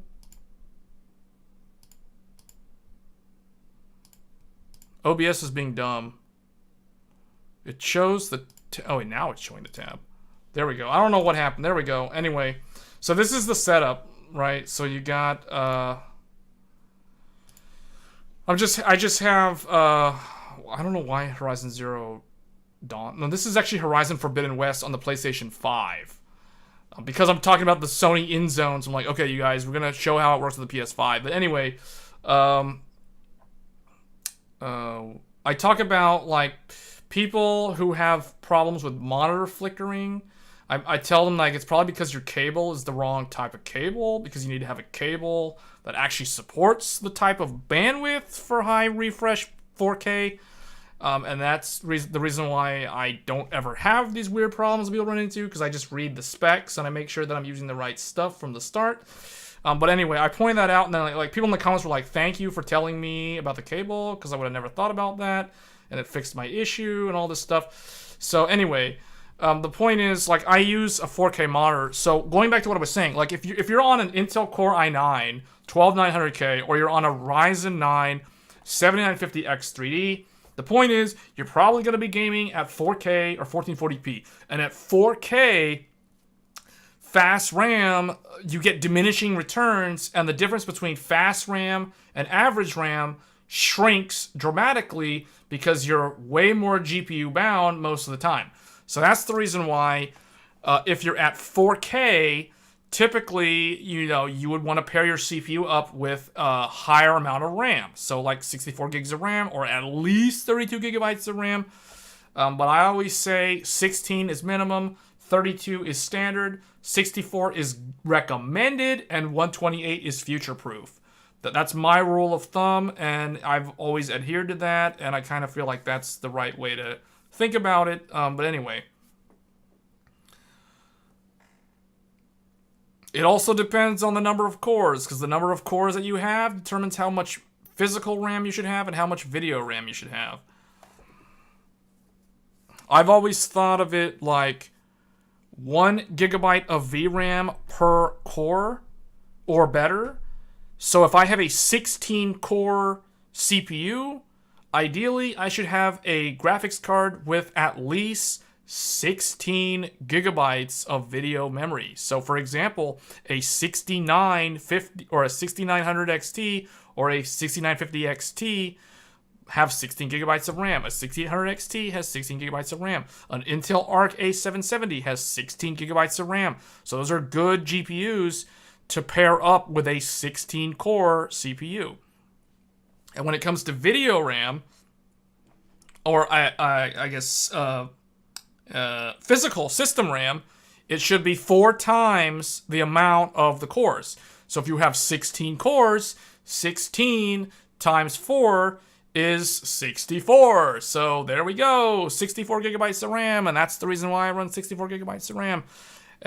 This is something that is documented in Adobe Premiere's like recommended specifications for video editing, and I've adhered to that model over the years, and it has never failed me, and that is the reason why I never have stutters, I never have weird hitches, I never have weird issues that I've always heard people complain about.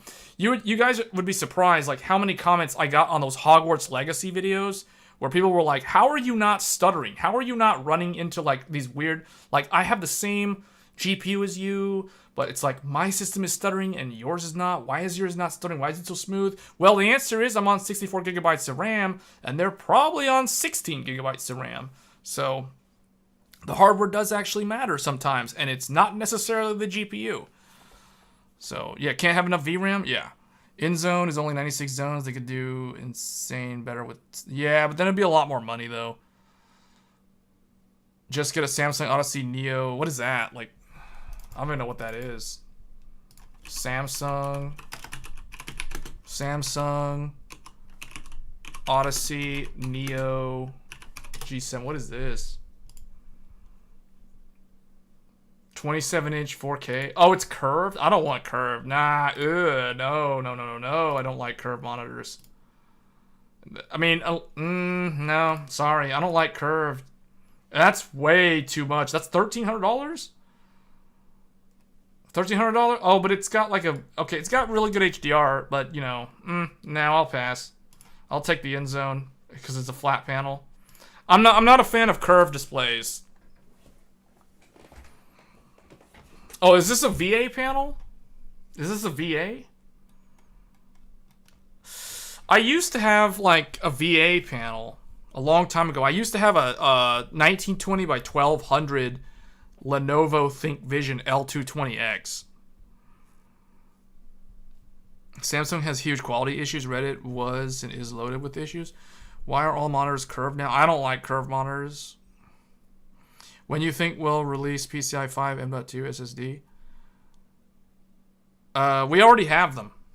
I already did a video about Gen 5 storage. Are you talking about Samsung? Samsung Gen 5 storage is going to be second half of the year. Probably around September or later. Then the LG. But if you're talking about Gen 5, like they already exist. I already have one. I already have a Gen 5 SSD. I did a video about it. It's in the PC with the 7950X3D. Like, in fact, the Windows boot drive that this CPU uses is a Gen 5 drive.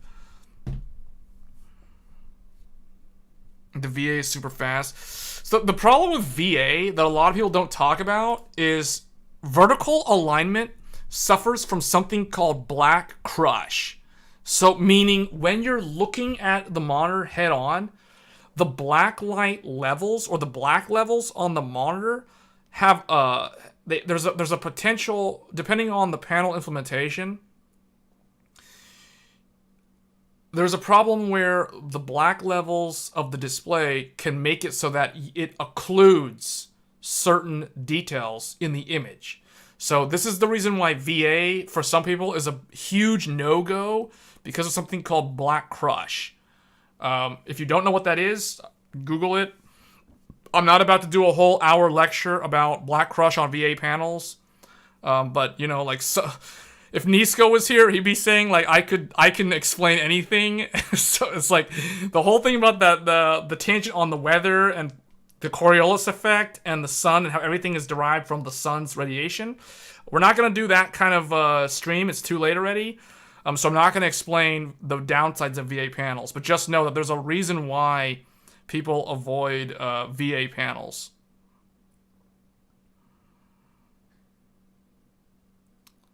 The 240 Hz VA Samsung uses for their own models have no problems with darker color transitions. They are superior to nearly all IPS. I mean, I'll have to look. I don't know. It's one of those things where it's like, if I was going to buy a monitor, I have to see it in person. I'm not going to watch a YouTube review to tell me to buy a monitor. No. Like, when I got the Sony InZone, I watched, there was only like 2 reviews. Hardware Unboxed did a video on it, like, after I had already bought it. And the thing is, like, I went to Best Buy, and I saw it in person, and I played around with a Sony monitor for, like, a good 10 to 15 minutes, like, messing with it and looking at it from different angles and like messing with the resolution to see what it looks like if you downscale to 1440p and all that stuff. And how heavy is it? Because I'm going to put it on a stand. So like if you guys notice, like I'm actually running it on a triple monitor stand. So it's not actually, I'm not actually using the weird stand that comes with it. But I'm showing, you can do like 4 1080p browser windows all on the one screen. So, and the thing is, I use the monitor at 100% native scaling. So everything is so small and so crisp at 27 inches 4K native. You can kind of see right here how tiny the icons on the taskbar are on a 4K panel at native 100% resolution scaling, because that's how I use my display. I'm not going to run this thing at 150% scaling. No. My eyes are going to adjust, and they're going to gain Superman's X-ray vision so I can actually use this monitor on a daily basis. I always run my monitors at 100% scaling, and I always go for the smallest physical size screen at the largest resolution up to a certain point. I'm not going to get a 24-inch monitor and run that at 4K resolution, because that's going to like destroy my eyeballs. So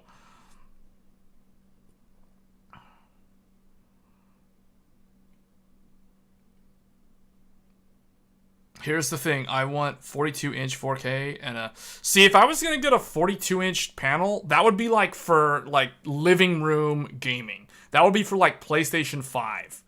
Like I can't see myself putting a 42-inch like screen like in front of me to use it as a computer. Like for a desktop, I can't do it. Like I gotta have my multiple displays. Like that's why I have triple displays. See, I use a stand. It's on an actual stand. Let's see. Do I show like the actual? Well, you can see like the monitor on the left is that 1440p monitor that you guys saw in the other video, and then there's another identical 1440p monitor next to it. So those two monitors that you guys saw in that other video, the left and the right monitor are those two monitors, and the Sony's the one in the middle. So we got a 27-inch 4K in the middle, and we got dual 24-inch 1440p on the left and the right. I would rather have this than have like a single 42-inch 4K. You want 42-inch 4K, but to each their own, right? Like some people are okay with the 42-inch.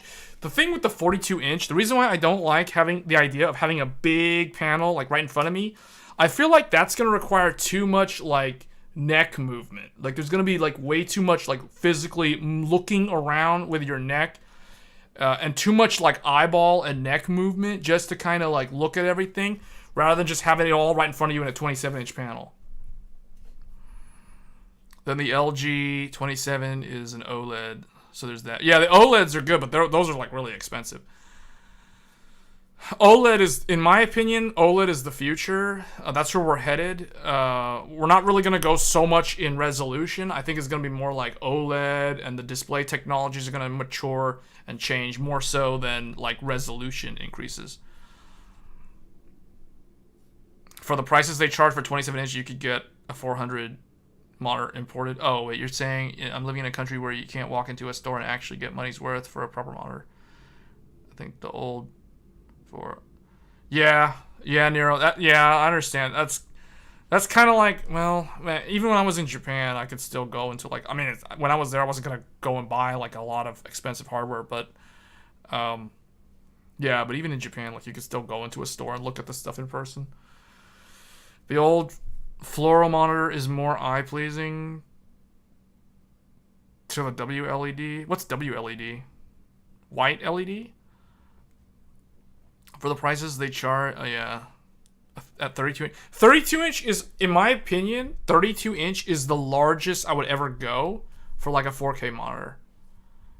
Maybe 30 inch, but I really think, the smaller the better.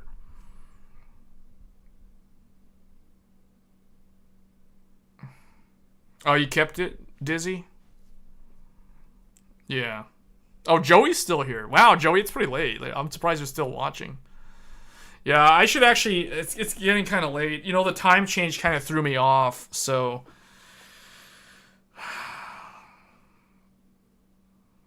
Yeah, this turned into one of those... I don't know, you know, like, these sort of streams where I'm not playing a game actually tend to be more lively than the Fatal Frame ones. I guess the Fatal Frame ones can be more comical, but these can be... I think these are ultimately more entertaining. Well, the gaming ones can be more comical, sort of. Although, I don't know, it kind of depends on the game.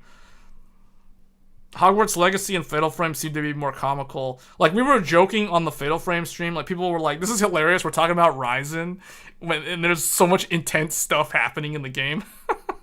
We're, like, running from ghosts and stuff. And then they can kill you in one hit. And we're, like, just talking about Ryzen 7950X3. Like, it's nothing. Do you think SSD prices are going to keep falling? I think they might actually go up. I read that there's, like, a surplus of NAND flash, and they're gonna start lowering production on SSDs. So the prices are probably gonna stall and sit for a while.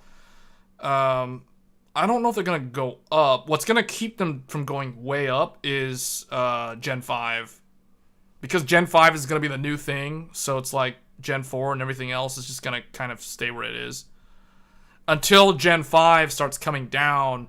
But that won't be until, you know, the last quarter of this year.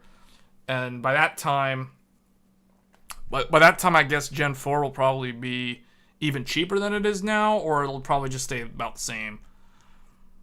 If you're running benchmarks,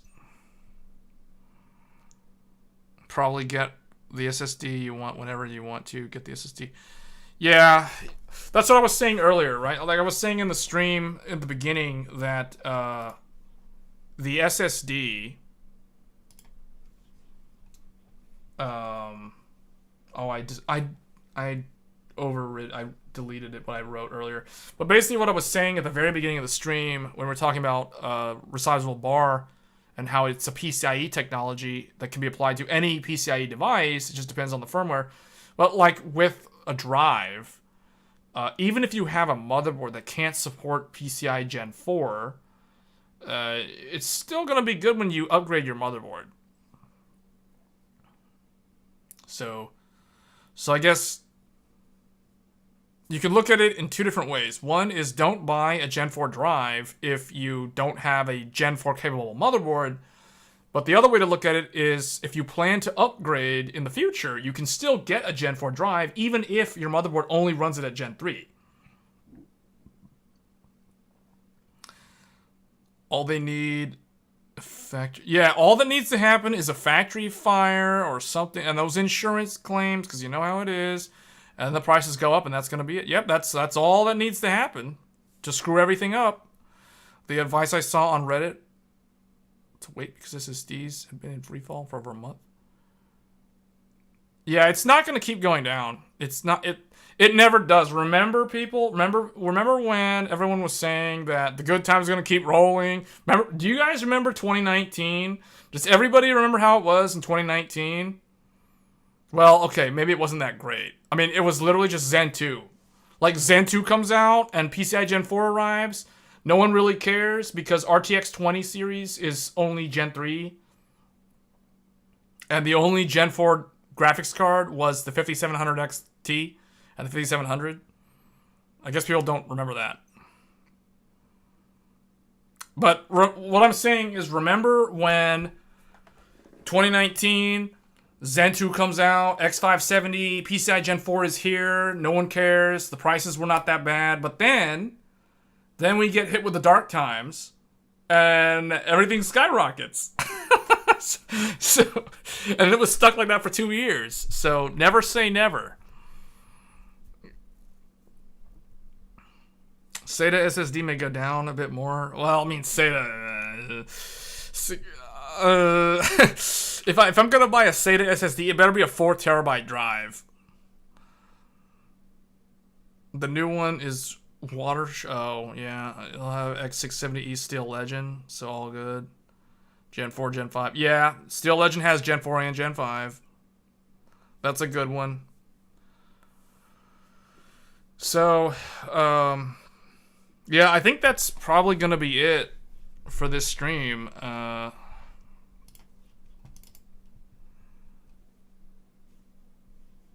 That Samsung. Yeah, I'm probably gonna have to do some research on like cameras, but I don't plan on buying a camera in the near future for 4K. We'll see. I just don't. I want to be able to film like better quality videos when I'm filming like B-roll or something, but it's like I don't really have the lighting and all the other stuff that's needed.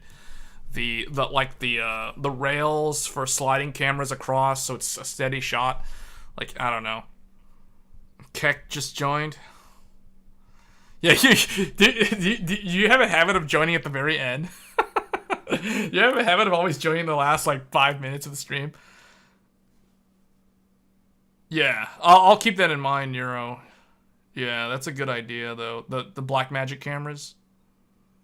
Yeah, cause I mean, pretty much all my video editing is DaVinci Resolve in the last like 4 years. It's all been DaVinci Resolve. So yeah, I don't necessarily. I mean, I like Resolve, but again, I haven't really used any other alternative to Resolve. So it's kind of like I like it because I'm familiar with it, and not so much because it's super good. I do think the free version is excellent value though.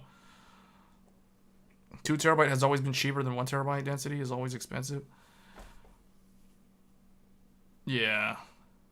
Well, yeah, and SATA, I don't know. SATA is kind of like, I don't want to say SATA is on its last legs, but the thing is, like, when you look at motherboards that are new today versus motherboards from, say, 2019, motherboards today only have, like, anywhere from, like, 2 to 6 SATA ports, whereas 4 years ago, motherboards typically had like 6 or 8.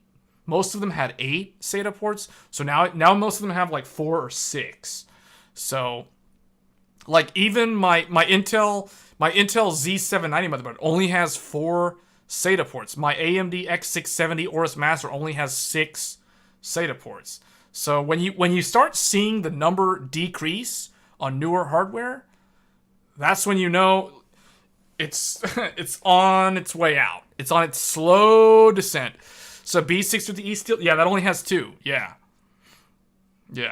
That's what's telling me that SATA is slowly, the sun is setting on SATA. Let's put it that way. It's slowly going away. The lower end motherboards typically only have 2 or 4.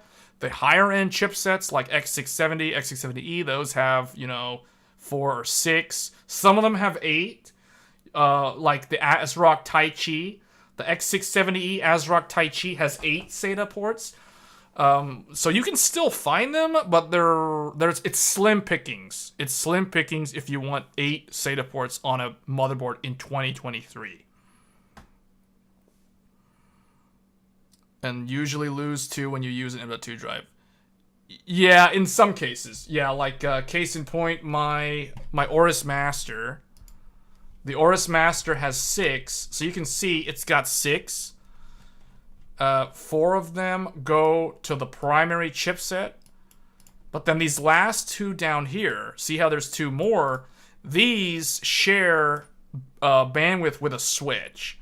So as soon as I plug something into the PCI Express X2 slot at the bottom of the motherboard, meaning down here, like if I plug something in down here, I lose these 2 SATA ports. So I'll only have 4 SATA ports as opposed to 6 SATA ports. So yeah, there's shenanigans going on with resource sharing on the SATA side. But in my mind, it's better to share like lanes with SATA than it is to like share lanes with the graphics card. So that's the way I look at it. So that's why it's an okay trade-off in 2023 in my mind. Does the X670 Steel Legend lose any SATA if you populate all? Something is shared. Yes, something is definitely shared. Steel. I can tell you what's shared. Easiest thing is go look at the manual, because the manual, as long as you're not on Asus, Asus is a nightmare to figure out like what you lose or what's shared.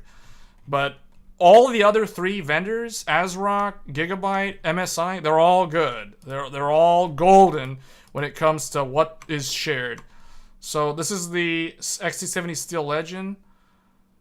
This one only has 4, and they're not shared, so that's good. They're all on the second chipset.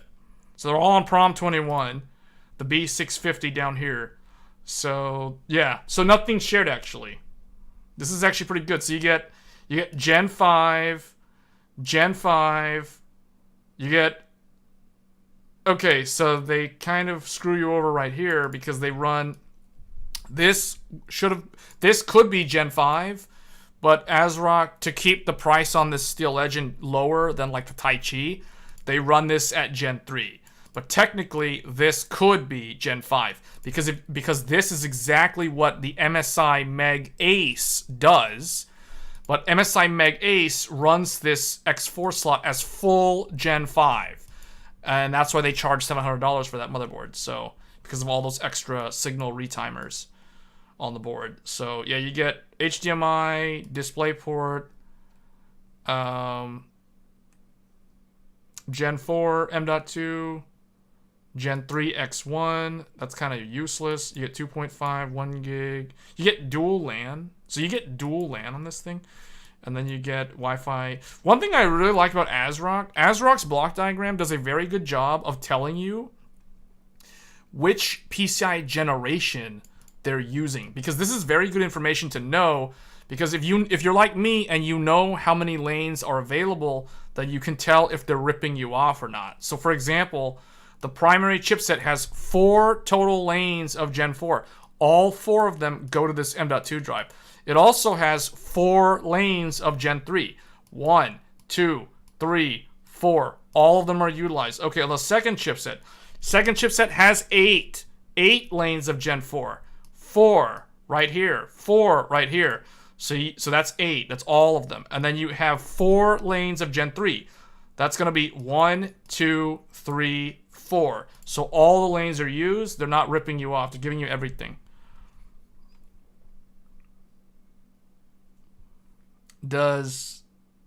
Okay, so the answer to K9 is you basically don't lose anything. You can run all the drives and it's not sharing, and nothing's shared. Gen 5 means plus $500 versus AM4. Not really, Nisco. I guess if you want like the Gen 5 on everything, but not really, because it's like you can still get 24 lanes of Gen 5 on like a B650E Aorus Master, for example. The person that holds the royalties for Gen 5 technology will be so insanely rich. That person's like a group. Imagine Computex rolls over and we get no new stuff of note. Well, I mean, all the things that are coming down the pipe are graphics cards.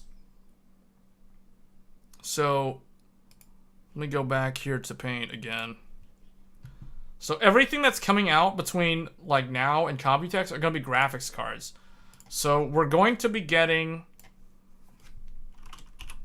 Everybody's been waiting for this. I'm not really sure why, because I think it's going to be disappointing. RTX 4070 is coming. We're going to get RX 7800. I don't even know what they're going to call it. Assuming it's XT. Like this is going to show up at some point soon. RX 70... I don't know what they're going to call the other one. Like, is it going to be this? Or that? I don't know. And then, like, NVIDIA also will need to release, at some point, RTX 4060. So, like, expect these to show up soon.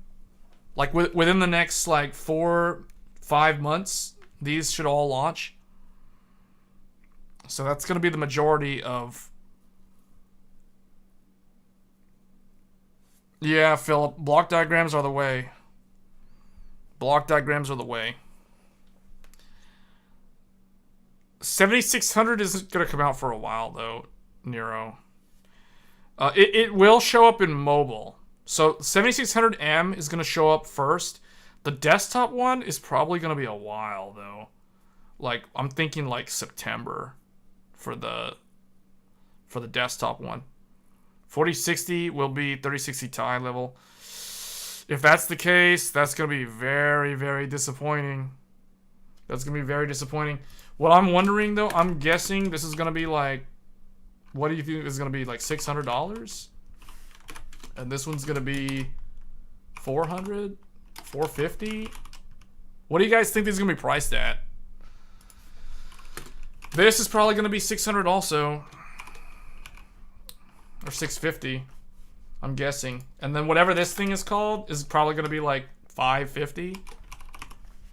Or somewhere between, like, well, depending on what we're talking about. Like if this thing, if there's also like a this, then this could be, you know, 450, somewhere around there. AMD tends to price things with like a 50. Do you guys notice that? Like AMD likes to do like 649, 549, 479, 379. Like AMD likes to price things with these like arbitrary numbers or like right in the middle. NVIDIA likes to just straight up go like 600 or like, you know, 699 Founders Edition, 599, 3070 Ti, 499 for the 3070, 399, 3060 Ti. So it's like NVIDIA likes to do like the full, like you got to pay me 400, 500, 600, 700. AMD likes to be like, we want you to pay us 649. It's like, they like to confuse you. Realistically, I'm thinking 600 for 4060. 600 for 4060 is not gonna work, man. $600 for a 4060? That is, and everybody's complaining about how like 4080 is highway robbery and 4070 Ti is highway robbery. Like, $600 for a 4060 sounds so bad. That sounds so bad. What? Like, wasn't it said earlier that a 4060 will be 3060 Ti? If 4060 is 3060 Ti, if it is literally a 4060 Ti, then like, why would they price that $600 when a 3060 Ti's MSRP was $399, $400, $400 3060 Ti becomes $600 4060. I don't think that will work. That's just not gonna fly. Like, that's just not gonna work. That's unrealistic. If that happens, like, I don't know what's gonna happen if that happens. He will do it. What? Jensen will make it happen. Just see Jensen pull this magic on. Yeah, but it only works at the high end, though. That kind of stuff only works at the high end. Because remember, here's the thing. You guys have to remember how did we get to this point?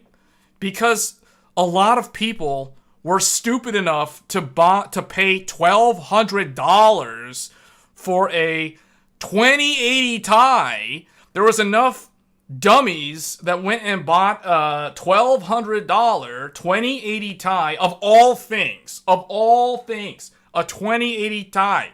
People paid $1,200 for that, and because of that little experiment, NVIDIA learned something from that. They learned that if you name your top SKU 2080 Ti instead of Titan, a lot of people will actually buy it. But if you call it Titan, not a lot of people will buy it. Most people will just ignore it. So you know what? Let's just call it 2080 Ti and price it at $1,200. Everyone's gonna buy it. And sure enough, a bunch of people fell for the trick. A bunch of dummies went and bought it, and then they're like, that's it, okay. So it's like, then you know what happened, right? We start getting to the beginning of the dark times start happening. The dark times hit 2020. 3090 comes out. World's first 8K GPU, BF GPU. Remember that? Big, ferocious GPU. And a lot of people were dumb enough to fall for that. So, you know, like, $1,500. So it's like a lot of people bought them. No one really cared about that Titan Turing thing that was there before. So, you know, there you go. And then guess what? 3080 Ti. It's like 3080 Ti. Like 2 years ago was 3080 Ti.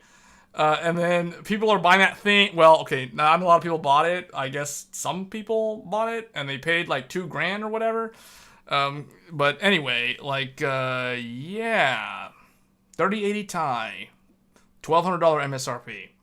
But here's where it gets really, really crazy. Don't forget it. Hold on. I'll be right back. Let me get that thing. Let me get it.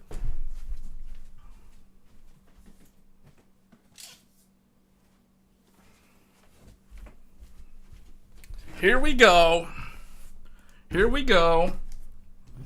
Hold on. These are heavy boys, especially this one over here.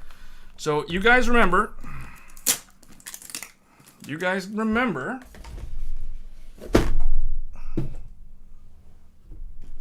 Remember the speech? And one more thing. Wait, no. Hold on. He didn't say one more thing. March. Remember March? Make this larger, I guess. You guys remember this? Oh, now I'm blocking the chat. Hold on. Remember this? 3080 Ti. 3080 Ti. $11.99. 3080 Ti. Remember that? Jensen did it. But you know what he also did? You know what he also did last year? Hold on. This thing's really heavy. Hold up. Here we go. Hold on. I still have the tape on these things from Best Buy. Hold on. I'm getting there. This is a big boy. Hold on. He's heavy. Remember what Jeff said? Remember what Jeff said on that GDC or whatever, Computex or whatever it was? Remember what he said? Remember what he said at the end? And one more thing. RTX 3090 Ti. Remember that? $2,000. $2,000 MSRP. $19.99. Big ferocious GPU. It's a big ferocious GPU. RTX 3090 Ti. So remember this stuff? They pulled this stunt. People, I guess, bought this thing. I don't remember exactly how they bought this thing. But anyway. So what I'm saying is, the point is, man, this is a heavy GPU. The point is, they like to play these games at the top of the line, at the upper end. At the lower end, I don't think this will work, because the fact that people are not wanting to buy a 4070 Ti, you know, it's like, who wants to spend $800 or more? Because let's be honest, most of the AIB cards are more than $800 for a 4070 Ti. Let's look at this real quick, and then I have to probably end the stream because this is going way late. Hold on, let's go to Newegg.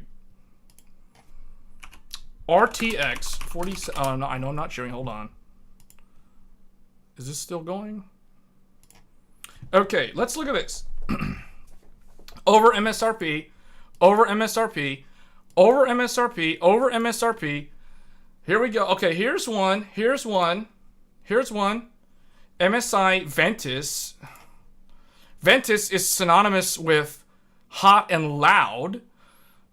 So that's a no-go.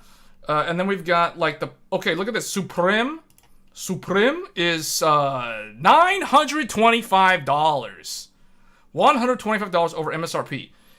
Who wants to spend almost $1,000 on a 12 gigabyte graphics card in 2023? Who's gonna spend $900 on a 12 gigabyte frame buffer in 2023? Do you see what's wrong with this picture? This is the reason why I feel like NVIDIA can get away with the highway robbery at like the 80 and the 90, because people are dumb enough to fall for that at those price ranges. But the thing is, like, at the lower end, it's not going to work. It's not going to work because you're competing with the console crowd and people who are used to console prices. It's just not going to work. Let's see. Yeah, okay. Please don't drop it. I will cry in my sleep. I'm not going to drop it, but the thing is, like, that thing was pretty heavy, though. Like, man. Yeah. 99% over MSRP, 1% is MSRP, so they can claim the loophole they sold on MSRP. Jensen is a smart comment. I just got 4090 Supreme. Joey just got 4090 Supreme. I don't know how to say this. I don't know what they want me to say. I mean, somebody was laughing about my accent. Someone was laughing about my accent on how I pronounce RTX 3090 Ti. RTX 3090 Ti and RTX 3080 Ti. 3080 Ti, 3090 Ti. So, man, okay. The 3090 Ti is like tiring out my left arm. I gotta put this thing down. I gotta put this thing back in the box. Alright, that's enough of that. So, but someone was laughing at my accent. So I don't appreciate that, you know. Just because I have an accent, just because I don't natively speak NVIDIA language or whatever.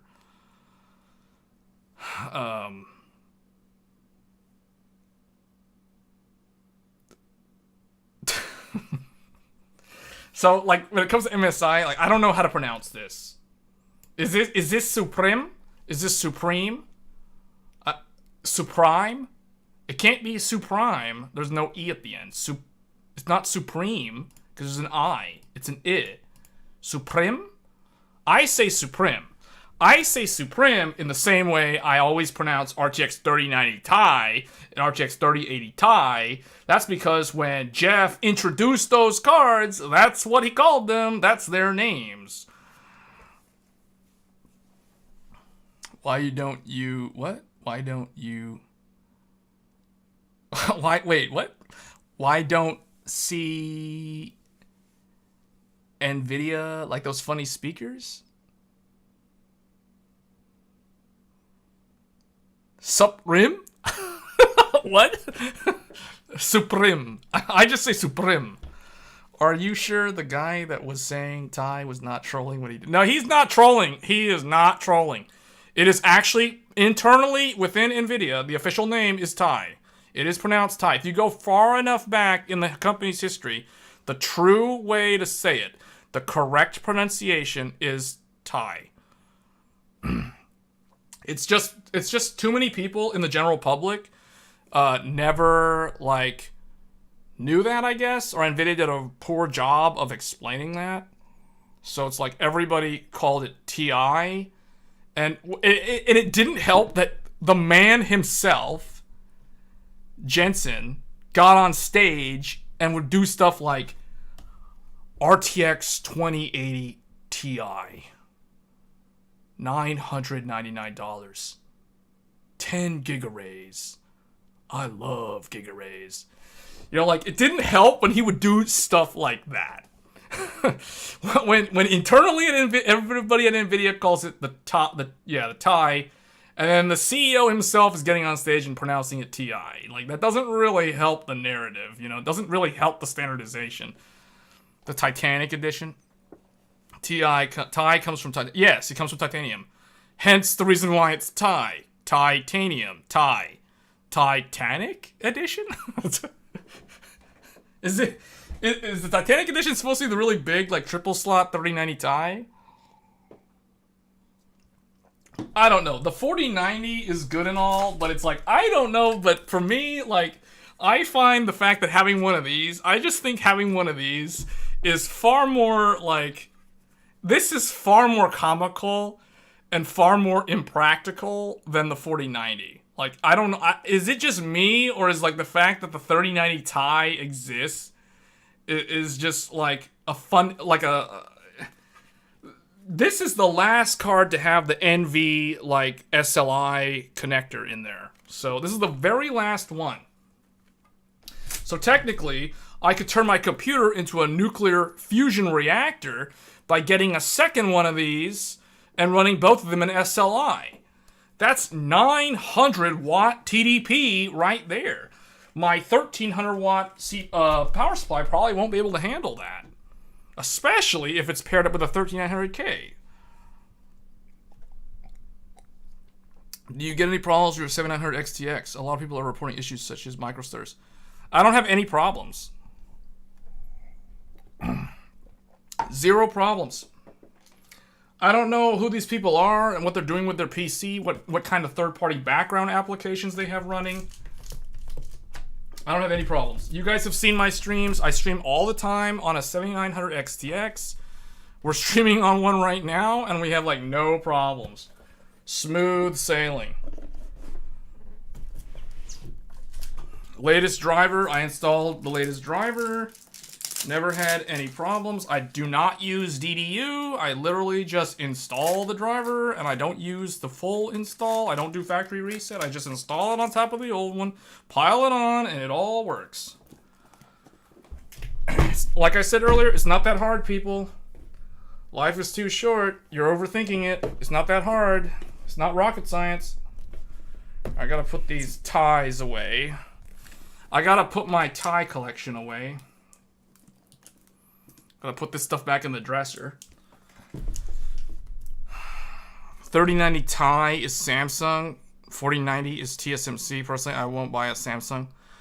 Is your 7900 XTX a reference model? So the one that I'm using right now is the reference model. Yes. Yeah. So the one that we're streaming off of right now is the AMD reference model. You don't use the NVIDIA cards? I do use them for benchmarking, for comparison.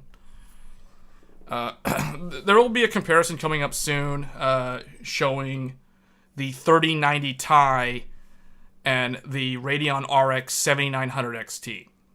7900 XT, not XTX, the XT. Because I said this before, the 7900 XT, RX 7900 XT, the cut down one, this one is similar to an RTX 3090 Ti in performance. So we will see how they do, because there will be a comparison coming up soon on this channel showing benchmarks for an RX 700 XT and that RTX 3090 Ti, which is now actually in its box. But it is right here in its really heavy box. So there it is, 3090 Ti. You will see a video with this graphics card compared with the 7900 XT.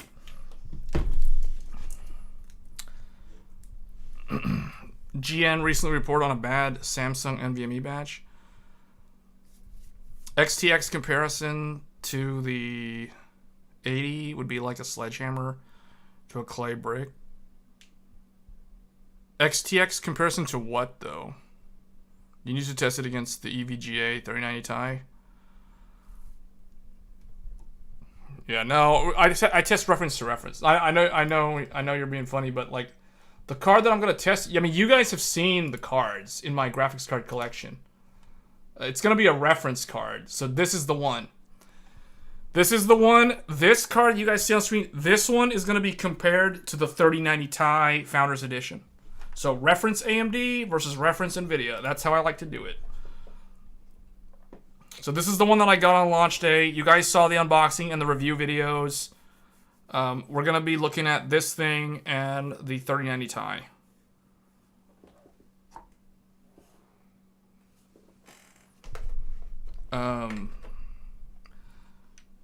That was the last drop for Samsung. Well, you know, this is the first I've ever heard of Samsung having all these quality issues. I've never been aware of any of these issues before. So I might have to look into that, because... But yeah, Ray, to answer your thing about, like, I don't know what... the thing is, when people have issues with stuttering, it's not like it's only happening on, like, one card. Usually, people who are complaining probably have something else going on with their PC that's causing a problem. It's usually going to be system memory stability, and also the power supply.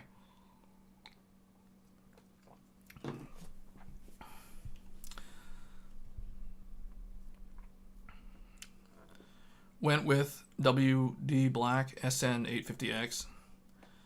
You should watch a documentary of what is happening at Samsung these last 3 years. There's a documentary? Is it like, who did the documentary? Yeah, I'll probably look at that. Man, is there a reason why I'm wearing... I'm not wearing sunglasses. So, for those wondering, like, these glasses are computer glasses. So, what these glasses do is they filter out the blue light. So, I use it because I'm in front of the computer for so many hours, right? So, all the blue light coming off of these 3 monitors is getting filtered out. So, it's, like, protecting my eyes. So, interesting question, though, Met Prism. Because I don't think anybody's ever asked me about that before. But yeah, these are computer glasses. These are meant to filter out the blue light coming from the monitors. Yeah, post it in Discord. I will check that out. I mean, I don't even know what the last Samsung product is that I purchased. I mean, because I've had that QVO NVMe, or not NVMe, that QVO SATA drive for a long time.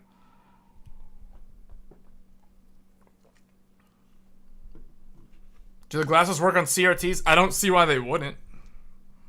It's just filtering, like, the blue light. The blue wavelength.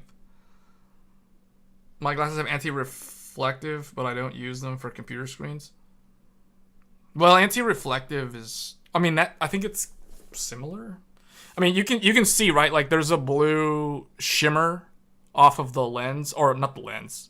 Well, actually, yeah, the lens on these glasses. That's because it's, like, capturing the blue light. It's reflecting the blue light.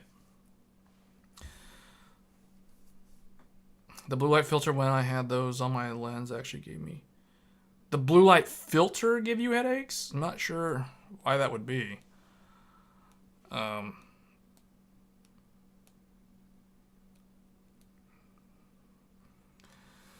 anyway, guys, I think this is a good stopping point. What PSU do I run with? I mean, all of the info is in the description of the video. Yeah, Ray, all of the oh yeah, you retract. Yeah, I mean it's all right there. I have a video on the power supply on the YouTube channel. Okay, well, this is a good stopping point. I went way over. Every time I say that there's like 5 minutes left in the stream, it turns into like an additional 30 minutes to an hour. So I'm gonna have to like draw the line here at some point. Use Samsung 970 Evo Plus and haven't had any issues. Yeah, I run a Samsung 970 Evo Plus and I haven't had any issues with it. I have it in a laptop. I'm using one in a laptop, the 970 Evo, and yeah, I don't have any problems with it. Of course, I mean, it's in a laptop as a storage drive, so it's like, eh. So anyway, guys, this is probably a good stopping point. So, interesting stream. There was a lot of interesting discussion on various random things. Samsung, curved monitors, Samsung quality. I didn't expect to talk about that. I will try to add timestamps to these long live streams because I think that does help, especially when there's like a good discussion topic. So I haven't been doing a good job of adding timestamps to the videos, but I think like the Fatal Frame and all that stuff is kind of doesn't really need timestamps. But yeah, streams like this where they go really long and it's like a lot of interaction with the audience. Yeah, I'll have to go back and look through this video for timestamps on different topics. So just order the Meg. Is every standard? Yeah, the Meg is good. If you don't want to spend that much though, get this one, MPG 1000. This one's good too. If you don't want to spend like more than $200, the MPG 1000 watt is also PCI 5.0 certified. And I want to add, like, just because it has the PCI 5.0, just because you, like, if you don't have a 4090 or a 4080 or even a 3090 Ti, because the 3090 Ti also uses that cable, as demonstrated in my unboxing and installation videos, the fact that you still want to get one of these, even if you're going to run it with a Radeon card, like I'm running mine with the XTX right now, so I'm not using that special cable. But the point is, these power supplies can handle the transient spikes of those high wattage GPUs. The biggest offender is the 3090 Ti. So the fact that I can run a 3090 Ti with the Meg 1300 watt, not have any crashes, any stuttering, because the stuttering and the crashes could be indicative of the power supply getting ready to shut off the computer, but it then misses the timing. So just for those wondering about like stuttering and crashes and stuff, that could be power supply thinking that you're about to blow up your computer and burn your house down. So it's like, I'm going to shut off this computer. But it's like, oh, no, it almost did. Oh, not yet, not yet. Oh. But it's going to stutter. So, but since using this, the fact that this thing, the Meg, or I mean, this thing would also do it, can handle a 3090 Ti, which is like the worst case scenario possible because the power consumption on that thing is insane. Trust me, I know. I mean, that is reason enough to get like one of these new 5.0 ATX 3.0. So if you're in the market for a power supply, look for ATX 3.0 or PCIe 5.0. Those usually mean the same thing. That means that those power supplies that are built to that spec can handle transient loads. They can handle a transient load from a 6950 XT, a 7900 XTX that is overclocked, max tuned, you know, a 4090 max tuned, etc., whatever, 3090 Ti, etc. It can handle all of it, and it's not going to crash. It's not going to have stutters. So yeah, I can't recommend these enough. If you don't want to spend as much money on a Meg, then get the MPG. This is almost as good. It'll do the exact same thing, and it will save money. So this is the one that you should probably be on the lookout for, unless you're okay with spending, you know, however much money the other one costs, which I think is a lot. Yeah, so this is a lot. 300, whatever. So yeah, this is a lot of money on a power supply, so I can totally understand a lot of people not wanting to do that. But remember, the power supply is the heart of the computer. So you do not want your computer to have a stroke. You don't want your computer to have a heart attack and need like a triple bypass procedure to recover everything. So the bottom line is, don't skimp out on the power supply. Get a good power supply. Trust me, the reason why I don't have stutters, the reason why I don't have crashes, the reason why I don't have like my computer shutting off is because I have a good power supply. So with that said, I'm going to go ahead and get on out of here. I appreciate everybody for tuning in and watching and then engaging with the rest of the audience. So I'll be back next time, probably, I'm trying to think, if not tomorrow, probably Thursday evening will be the next live stream. I definitely will try to do Thursday and or Friday both. So typically you can count on Thursday evenings for live streams for me as kind of like a static, you know, expect that stream, like that Thursday evening stream.